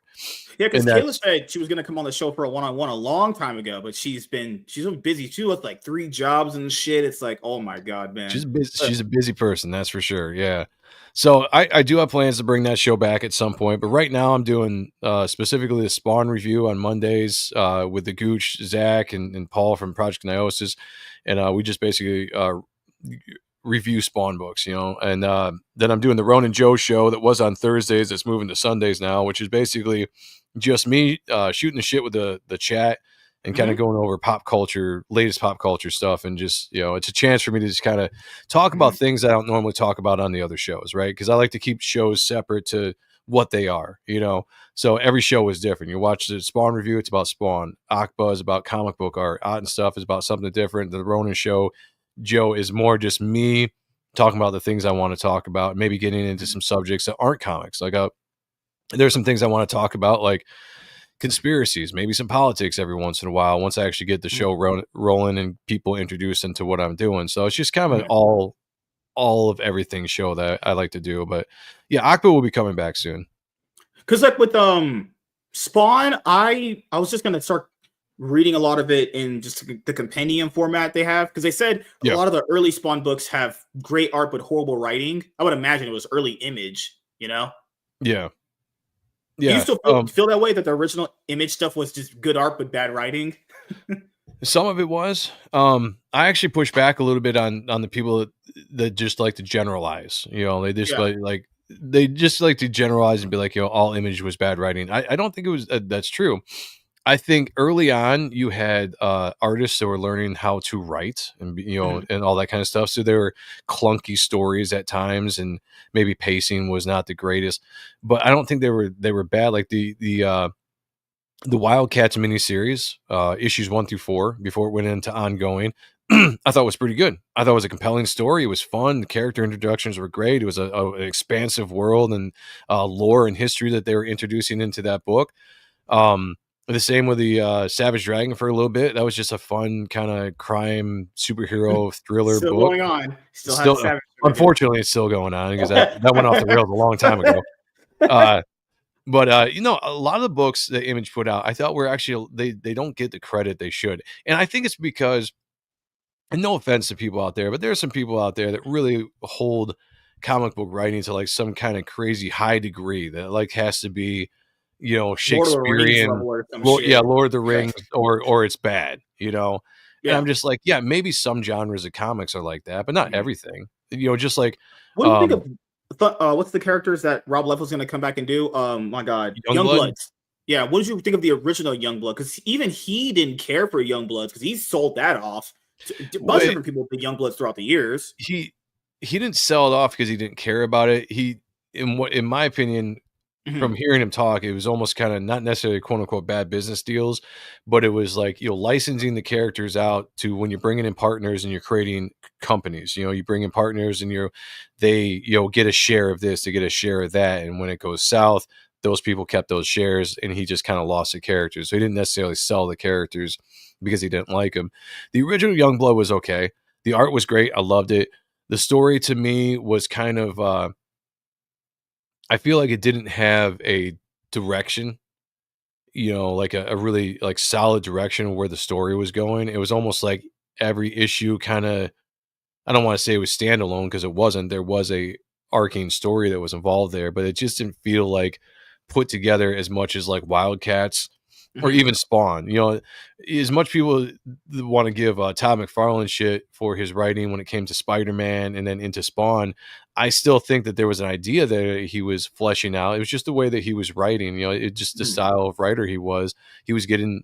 He was getting his feet wet. He was, learning on the job. And a lot of those Image guys learned on the job in front of everybody. So you're And excited for the new Youngbloods number one that's going oh to be yeah, coming yeah. out around the year? Yeah, yeah, Okay. 100%, 100%. I really liked Rob's stuff, from the get go. I think his writing has gotten better. He's always been a good storyteller, right? Like so he's always had fun stories. And Rob, he's like an action movie. Like so if you're going into Youngblood again, if you are Mhm. someone they're expecting to read a book and every book to have this like grand storytelling and twists and turns and make your mind bending, philosophy and all this kind of stuff, that's not what Youngblood's going to be.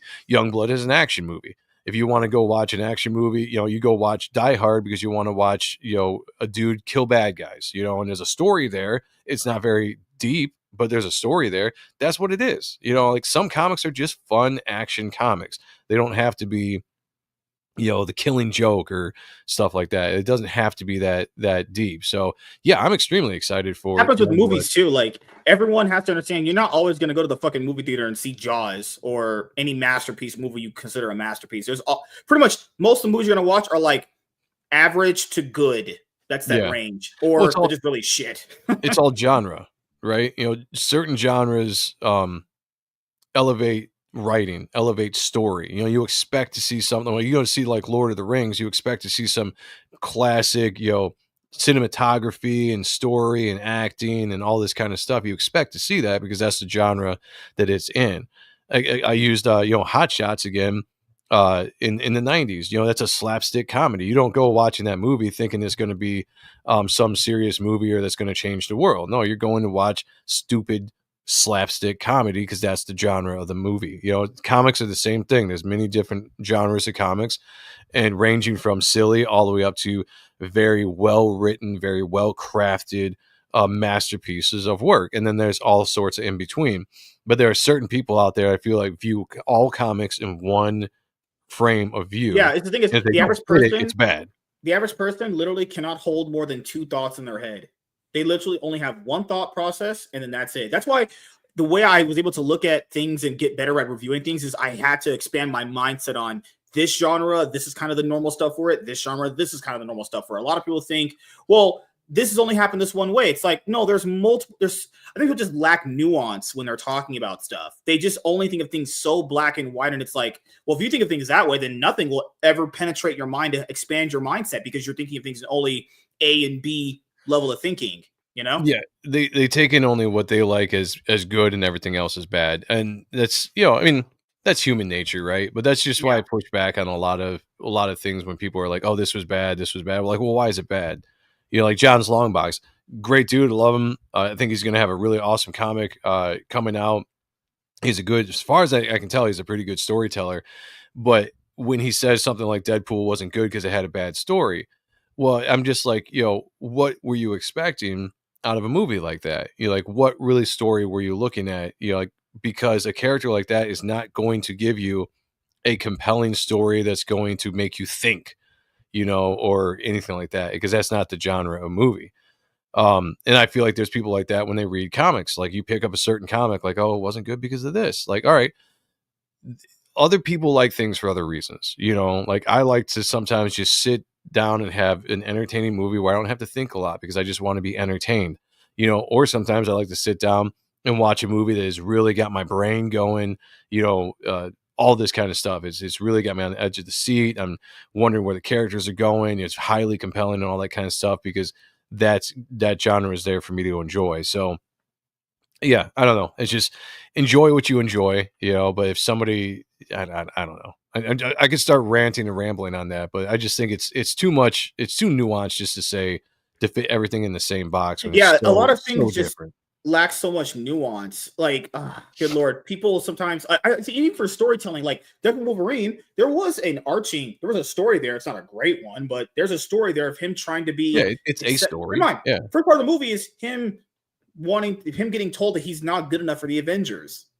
And see, and the thing is that some people will take a simple plot and just because it's simple, not like it because it didn't give them enough, right? Be like, Yeah, yo, what's the plot? Oh, the plot he's trying to save his world, and they go on a road trip together with a bunch of cameos. Like, there's no story there. Well, like, yes, there was a story there. It just wasn't as it just wasn't like compelling as what you grandiose. wanted it to be. Yeah, yeah. Yeah, and that's all it really boils down to is personal preference, you know. So yeah, so it's just whatever. People can have their opinions. You know, we can always disagree, and that's what's good about that's what's good about us. We all That's disagree. true. It's all good. It's all good. You like what you like. I wanted to bring up the last portion of this first appearance we're having, Reaper Destroyer, your own shit. So it all Yeah. came to fruition eventually. You had a lot of ups and downs with your first campaign, and then making a lot of money. You know, I don't know how much you retained out of it, given the fact that this shit costs a lot of money to print and a lot of things to ship. But it's over. It's done. So what are you going to do now differently moving forward with the next campaign compared to this one? Probably the book's going to come out earlier, I imagine, right? Quite a bit is actually I'm planning on doing different with the second campaign. So the first campaign was a more classic crowdfunding campaign. It was 43 pages, so it was a bigger book, which a lot of people wanted.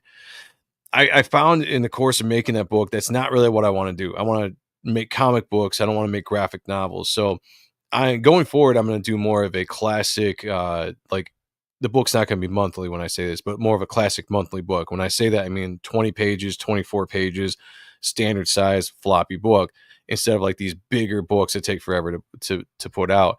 I'm also going to lower the price point from $25 a book to $15 a book, and I'm hoping I can get the books out faster. With that though, if anybody got the first book and read the story, I've gotten a lot of really good reviews on the writing, on the book itself going forward. So we're going to keep the storytelling going forward as awesome as we can. But the floppy version, the shorter version of the book, is going to allow me to do more of a slow burn because I found myself kind of restricted. Like you might think more pages, more opportunities to tell more story, but it kind of restricted me in the fact that there was certain stuff I wanted to hang on longer and really, flesh out these scenes and all this kind of stuff. And I felt I was kind of shoehorned within this space where I couldn't do that. Whereas actually a smaller version of a book, 20 pages or whatever, you can do more focused storytelling on the story and grow it slow. So like a slow burn kind of thing, And so that's what I'm going to do going forward. A cheaper price point, shorter books. Hopefully I get them out faster because Reaper Destroyer took me 2 years to get out. First time creator, I wanted to do it in a year. Once you really get into realizing like all the work that goes into making a comic book and all that kind of stuff, it's a mind trip. It's something you have to experience to really know what it's like. And I stubbed my toes. I went into, I did some, I had some things happen that delayed the book, like all these things that I've You had learned some from. major life stuff that really delayed the book. Like literally I had just, some life man, that stuff. sucks. Yeah. Yeah, I Yeah. had some, personal things that happened as well that during the course of that. So, you know, a lot of learning, a lot of experience. It was a fun experience. I'm glad it's over. I still have to fulfill the rest of the campaign. There's still a ways to go with getting all the books out, but I'm happy that it's done and it's over because I really want to get on to issue 2 because I believe in this story that I'm telling, and the direction I'm going, I think is going to be slightly different than people think it might go based on because you look at the character and you're like, oh, it reminds me of Spawn, reminds me of the Darkness or Moon Knight or whatever, and you might get a sense in your head of what the story is about based on those characters, right? And I'm doing my best to make it a lot different, something newer. That when you pick it up, you're like, oh, this is not a Spawn ripoff. This is not a Moon Knight ripoff. It's a unique, its own unique story. And I'm doing things to take it in a direction that's going to keep it that way. So I think people are going to be pleasantly surprised when you see where I'm going with issue 2 and 3 and 4 and all that stuff. So yeah, I'm really looking forward to it. I'm hoping to launch that book in the summer and start really cracking down and getting drawing on it here in the next couple months as we are Yeah. finishing our fulfillment of this book.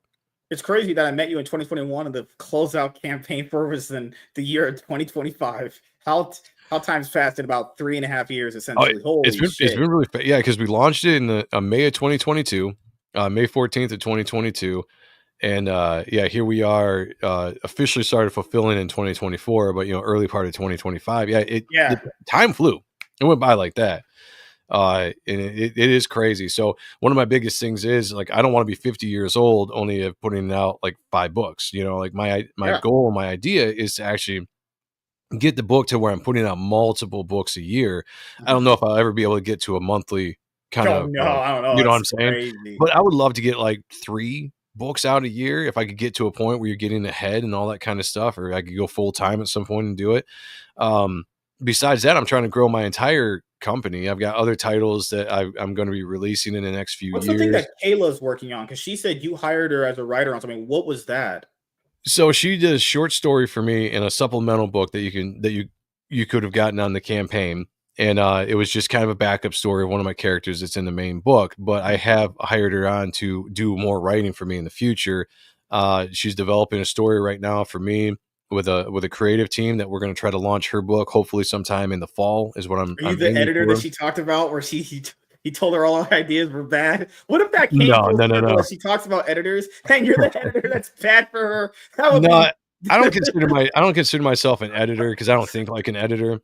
You okay. know, I consider myself like a showrunner, right? For Okay. my universe, for my characters, I'm a showrunner. Like there's ideas of where I want the characters to go, what I want the characters to do, and then I hand those ideas off to writers or whatever to develop the story, right? So Reaper Destroyer is all me, and that's the what I'm focusing on.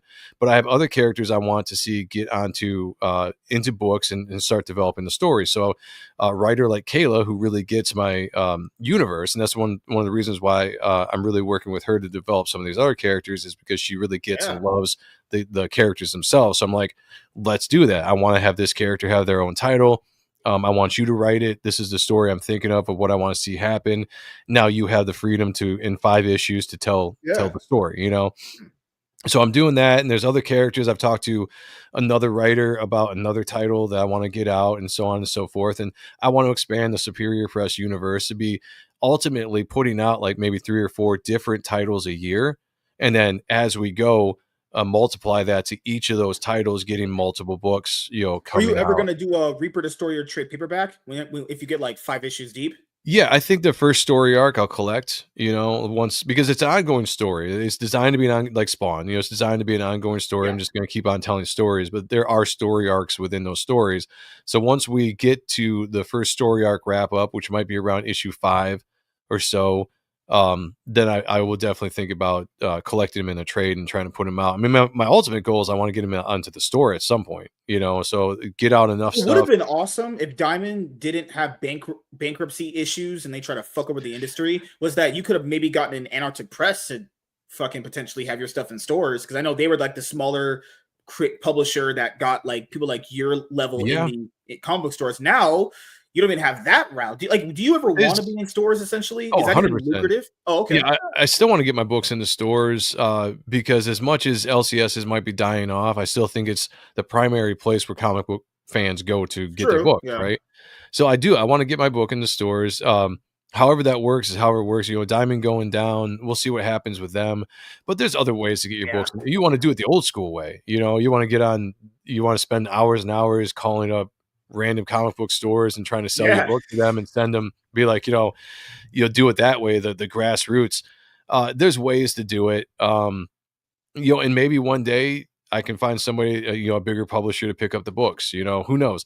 But the thing I need to do first is get the books out there, get them created, and get a following. I think the bigger the following you get, the bigger Mhm. the reader base goes, the more Mhm. popular it gets. You are going to make people pay attention to you. And if you can do that, you're going to make it easier to get your books in the stores or get picked up by a small publisher or somebody that will help you advance what you're trying to do. But the first thing is create something good, get the viewership there or the readership there, and grow that going forward. So that's my goal. But I've got, I'm 43 years old, just turned 43 a couple days ago, and I look at a timeline I have in my life, right? Not that I'm old, but you're talking about like, what do I want to do? I have multiple characters, a universe that I want to expand. I don't want to Yes. just do Reaper Destroyer.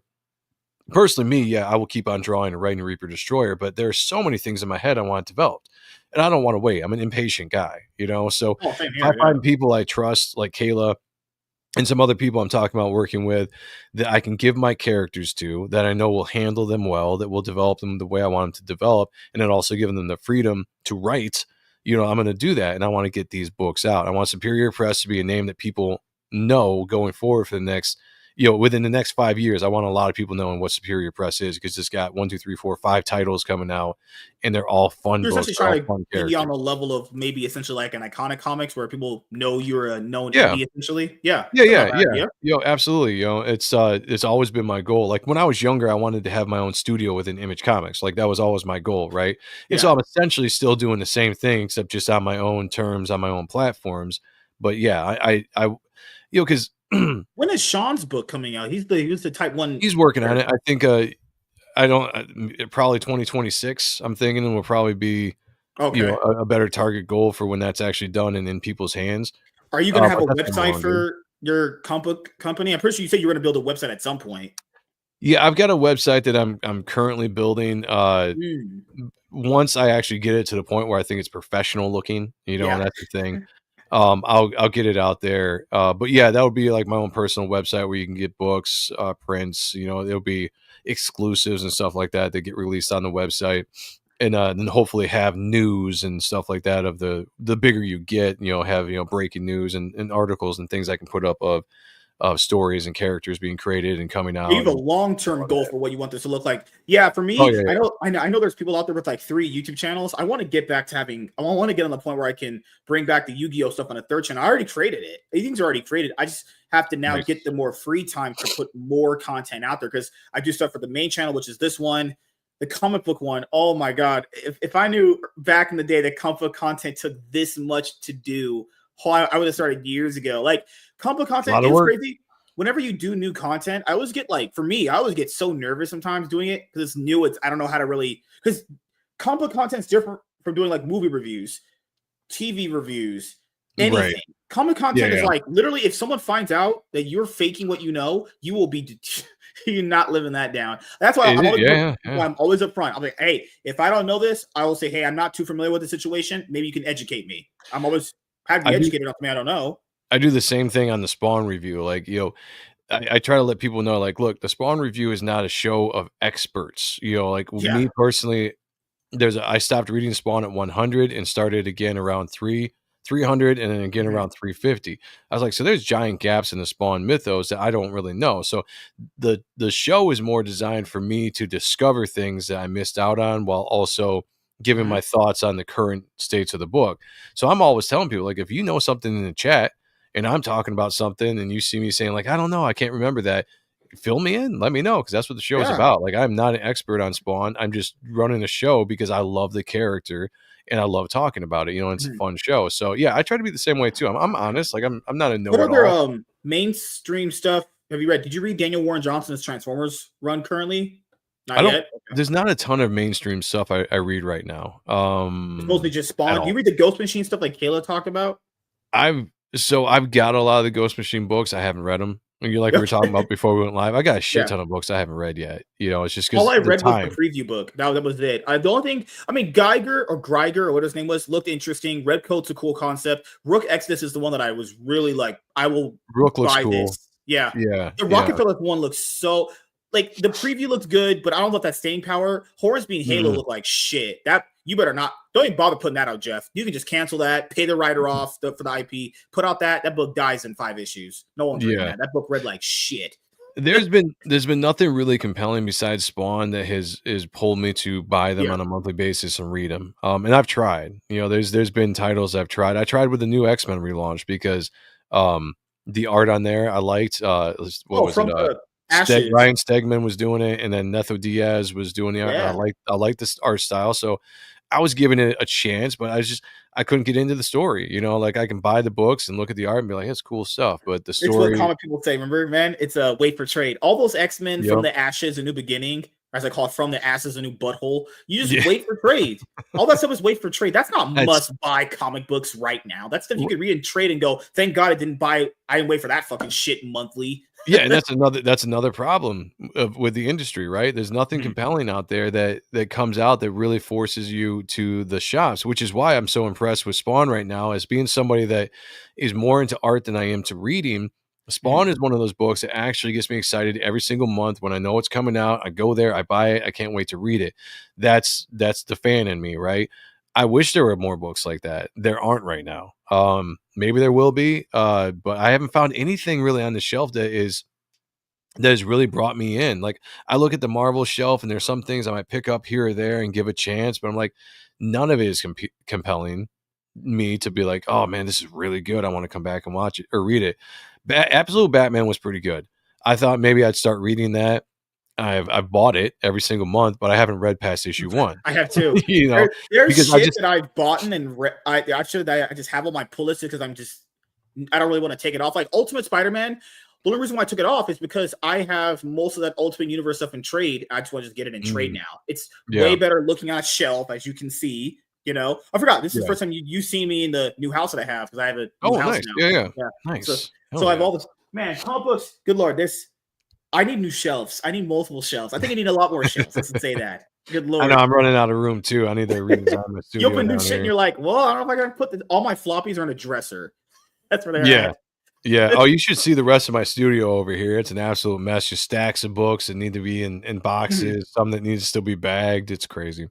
Oh, well, man, it's crazy how you got this far, but you're still doing it. God, man, Yeah. the new Jurassic World movie coming up.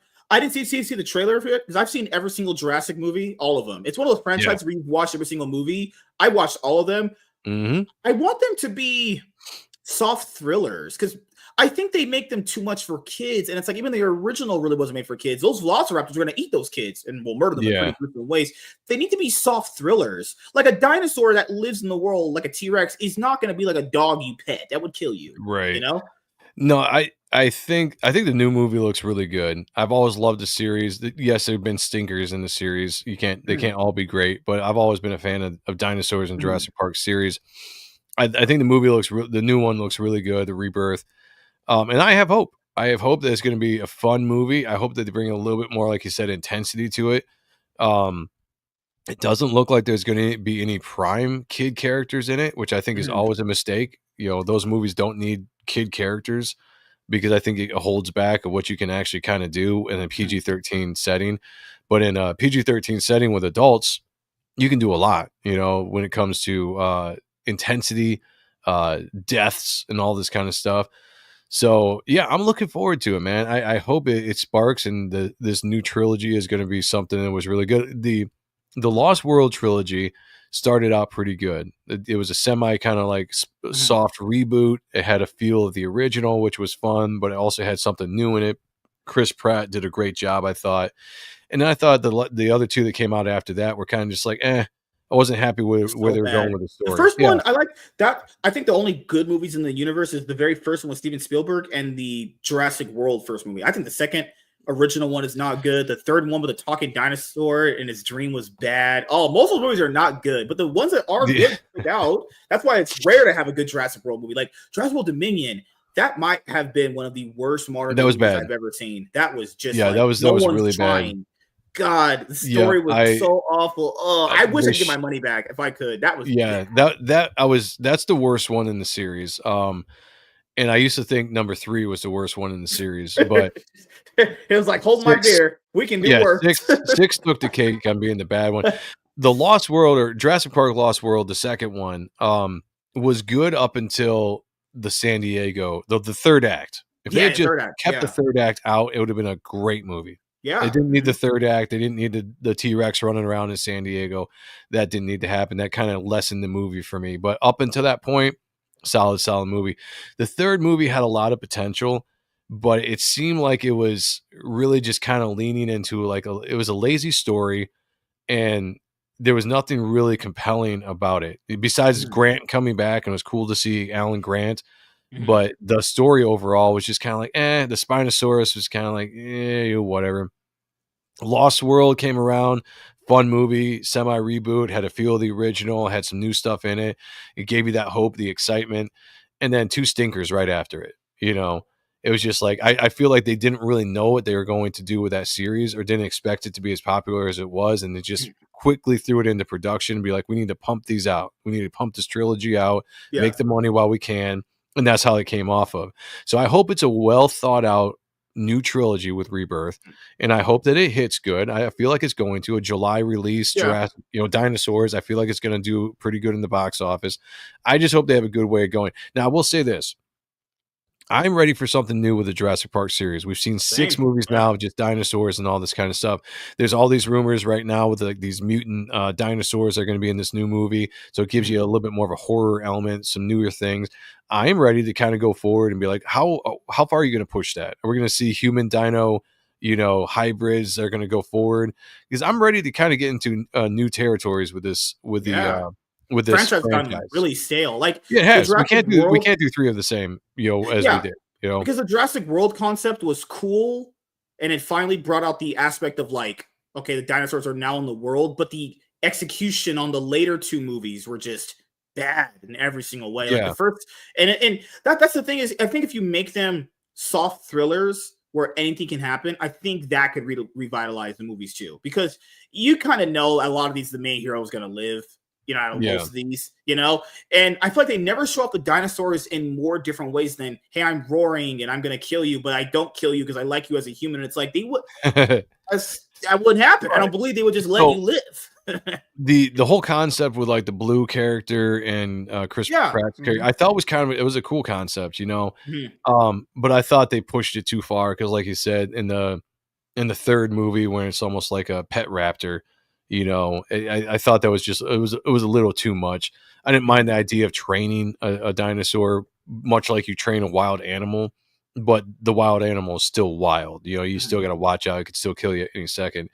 I hated the fact that they brought dinosaurs into the real world because it Yeah. killed the importance of the island. Because now I'm thinking of this in context of the brand new movie, and I'm interested to see how they do Mhm. this. If you have dinosaurs in the real world, why do you have to go to the island to get DNA from the largest dinosaurs in this island, where theoretically you could capture a dinosaur in the wild in the real world?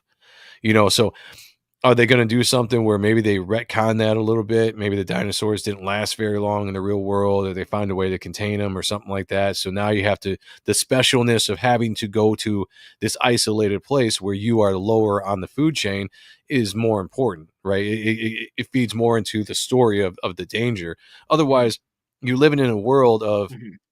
5 years or something, you've probably learned with our technology, modern day technology, how to deal with dinosaurs in the real world. I mean, I just feel like it's not that big of a threat, honestly. It's not like zombies. Mhm. So we'll see. I've got high hopes though. The last few things I'll ask, start with the first one. Do you have any hopes for James Gunn's Superman movie that's coming up in July? Um I'm 50-50 on that movie. Mhm. I feel like it could be good, but I've got a lot of reservations on why I think it could also be really, really bad. There's a lot of things I don't like about it. I don't like the suit. I think the suit looks horrible. I think it's one of the worst visual Superman looking suits ever create Yeah. yeah, ever created on Mhm. screen. I don't like some of the casting of the different characters. Mhm. That being said, if the story is good, if it's compelling, if it captures the essence of what Superman is, and it gives us something new, then it could be good. It could be good. So I'm going into it with an open mind, and like I said, it could be 50-50, and I won't really know until we get there. But I did like the trailer. The trailer kind of gave me some excitement, being like, okay, this might be a fun movie. So now they just have to execute. But I don't know. James Gunn is not my favorite. I like Yeah. some of the stuff he did with Yeah. Guardians. I have not liked a lot of his DC stuff though. Uh, Okay. just like the Suicide Squad, I didn't like. I didn't even watch the series of the friggin' Oh, John Peacemaker. Cena. Yeah, I didn't even watch that because it's not the kind of humor that I like in movies, right? Like I Mhm. like comedy movies like Deadpool and stuff, but there's just something about like the humor he was bringing into those DC movies. I thought it almost cheapened the characters. It was too much, like they were just too much in this comedy world, and just didn't think that it just didn't seem like anything was important. So I really want to see what he does with Superman. Does he handle it more like a straight up, movie and give him the respect that character deserves? Not cucking him in any kind of way. Does he present Superman as the powerful character that he is? Or do they try to do something where you lessen the character? I don't know. We'll find out, but Yeah. I'm definitely going to check it out. That's all I can say. Last other thing. First one is, you have any plans coming up in 2025 you want to let the audience know about? Just working on Reaper Destroyer 2. Going to try to launch that sometime in the summer. Thinking maybe June or July. And then I've got a secondary book that I'm waiting to announce what it's going to be for a while, but I want to launch a second book, which, like I said, is Kayla's book that she's writing sometime in the fall. So I want to try to get 2 books out next year from Superior Press into people's hands.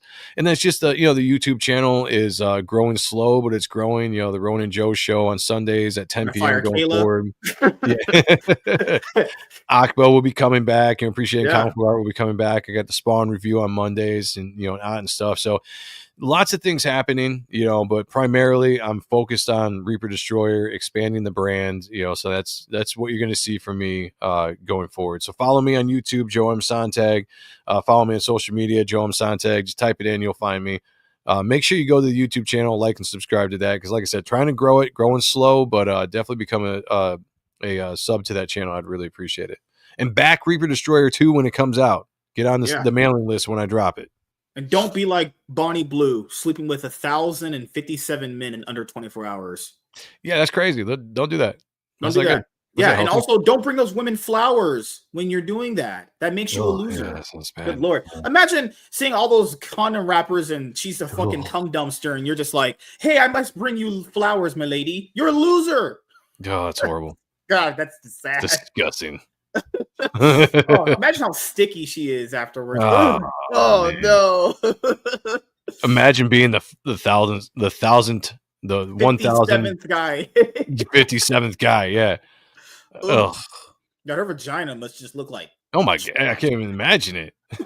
Good God. She had to give up her butt. Like, those girls are giving up their fucking buttholes. There's no way they took all that in that. That's a good point. She had to have had something else available. Yeah. Like, you walk in the room, she's like, choose which hole. Like, I want the back door today. Yeah, I would probably do back door. I'm not kidding. I'm not putting my that. I'd be like, what's the number of dicks that went in the front door and the back door? Which one's less? Okay, I'll do the back door. Does that mean essentially you had sex with all those dudes if you had sex with that lady? Yeah. I don't know. That's God. What was it? An hour?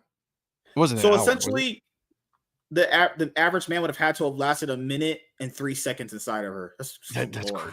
That's yeah. I don't those numbers in an hour. I just don't. Keep in mind, people can't. There's a lot of guys that can't even finish in a minute. There's no way. I mean, most of them probably finished in like 20 seconds, but some of them did not finish in a minute. Yeah, I was gonna say the range of times is just up and down, right? Plus you think about the stage fright. You got another guy in the next room waiting to come in. It's like, you're trying to do your thing, but all your the lines out there and everything, and like I want my turn. Yeah, I would just freeze up. My shit would get flaccid. I couldn't do it. You probably got her manager coming in the room, and be like, "Come on, hurry up, we gotta go." And it's just jeez. God. Good Lord, man. If that girl's your daughter, you failed. Let's just say that. Oh, holy man. shit. Yeah. But yeah, man. Last thing is, do you have any shout outs you want to give to anyone in particular and anything else you want to say before we head out? I mean, a shout out to Kayla, who's in the chat or was in the chat for a while. She's my co-host on Appreciating Comic Book Art Live. She's also a writer at Superior Press. Shout out to my brother, Sean Arendt, who's my co-host on Ott and Stuff.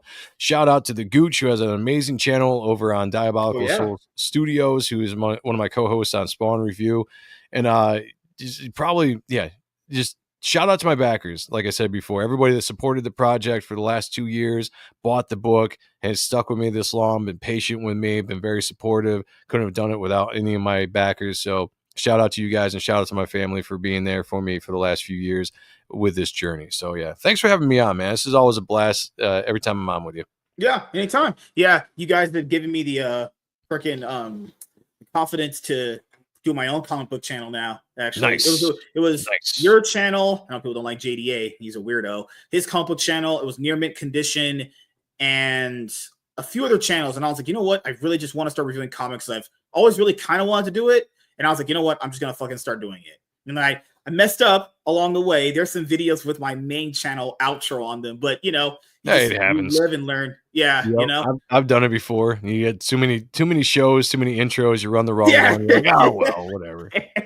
Oh god, I reviewed so many books at this point where that's why I have to only review like maybe 2 books a week, because I usually try to read the comic close to the time of the show, because I get that fresh experience with it. And good lord, when you read so many back to back, your brain is fried. And I can imagine. God, I was ready to trade paperbacks. That absolute power hardcover is 200 fucking pages. I read that shit in an hour and 30 minutes. Oh, more power to you, man. God, good old Mark Waid. I'd be bored. I'd be bored of that many. I don't mind reading, but after about 25 pages or something, I'm like, okay, wrap this up. Time to wrap it up. Jonathan Hickman's, I was bored. At least that one had Michael Bay-ness to it, where it was just random shit happening. I was kind of happy with. It wasn't boring. Yeah. Jonathan Hickman stuff, good lord, can either be the most boring shit ever or the most exciting. There's no in between with that guy. He will literally make a plant come out of the ground that he'll give context for that was set up in like a fucking other future book. It's okay. He reminds me of like Oda from One Piece, where he has to set up everything. It's like, dude, not everything has to have setup. It's fine. Not everything has to. That's for sure. Hold back a little bit. Yeah. Thank you guys for checking out this episode of the MSK Show, and we'll see you guys.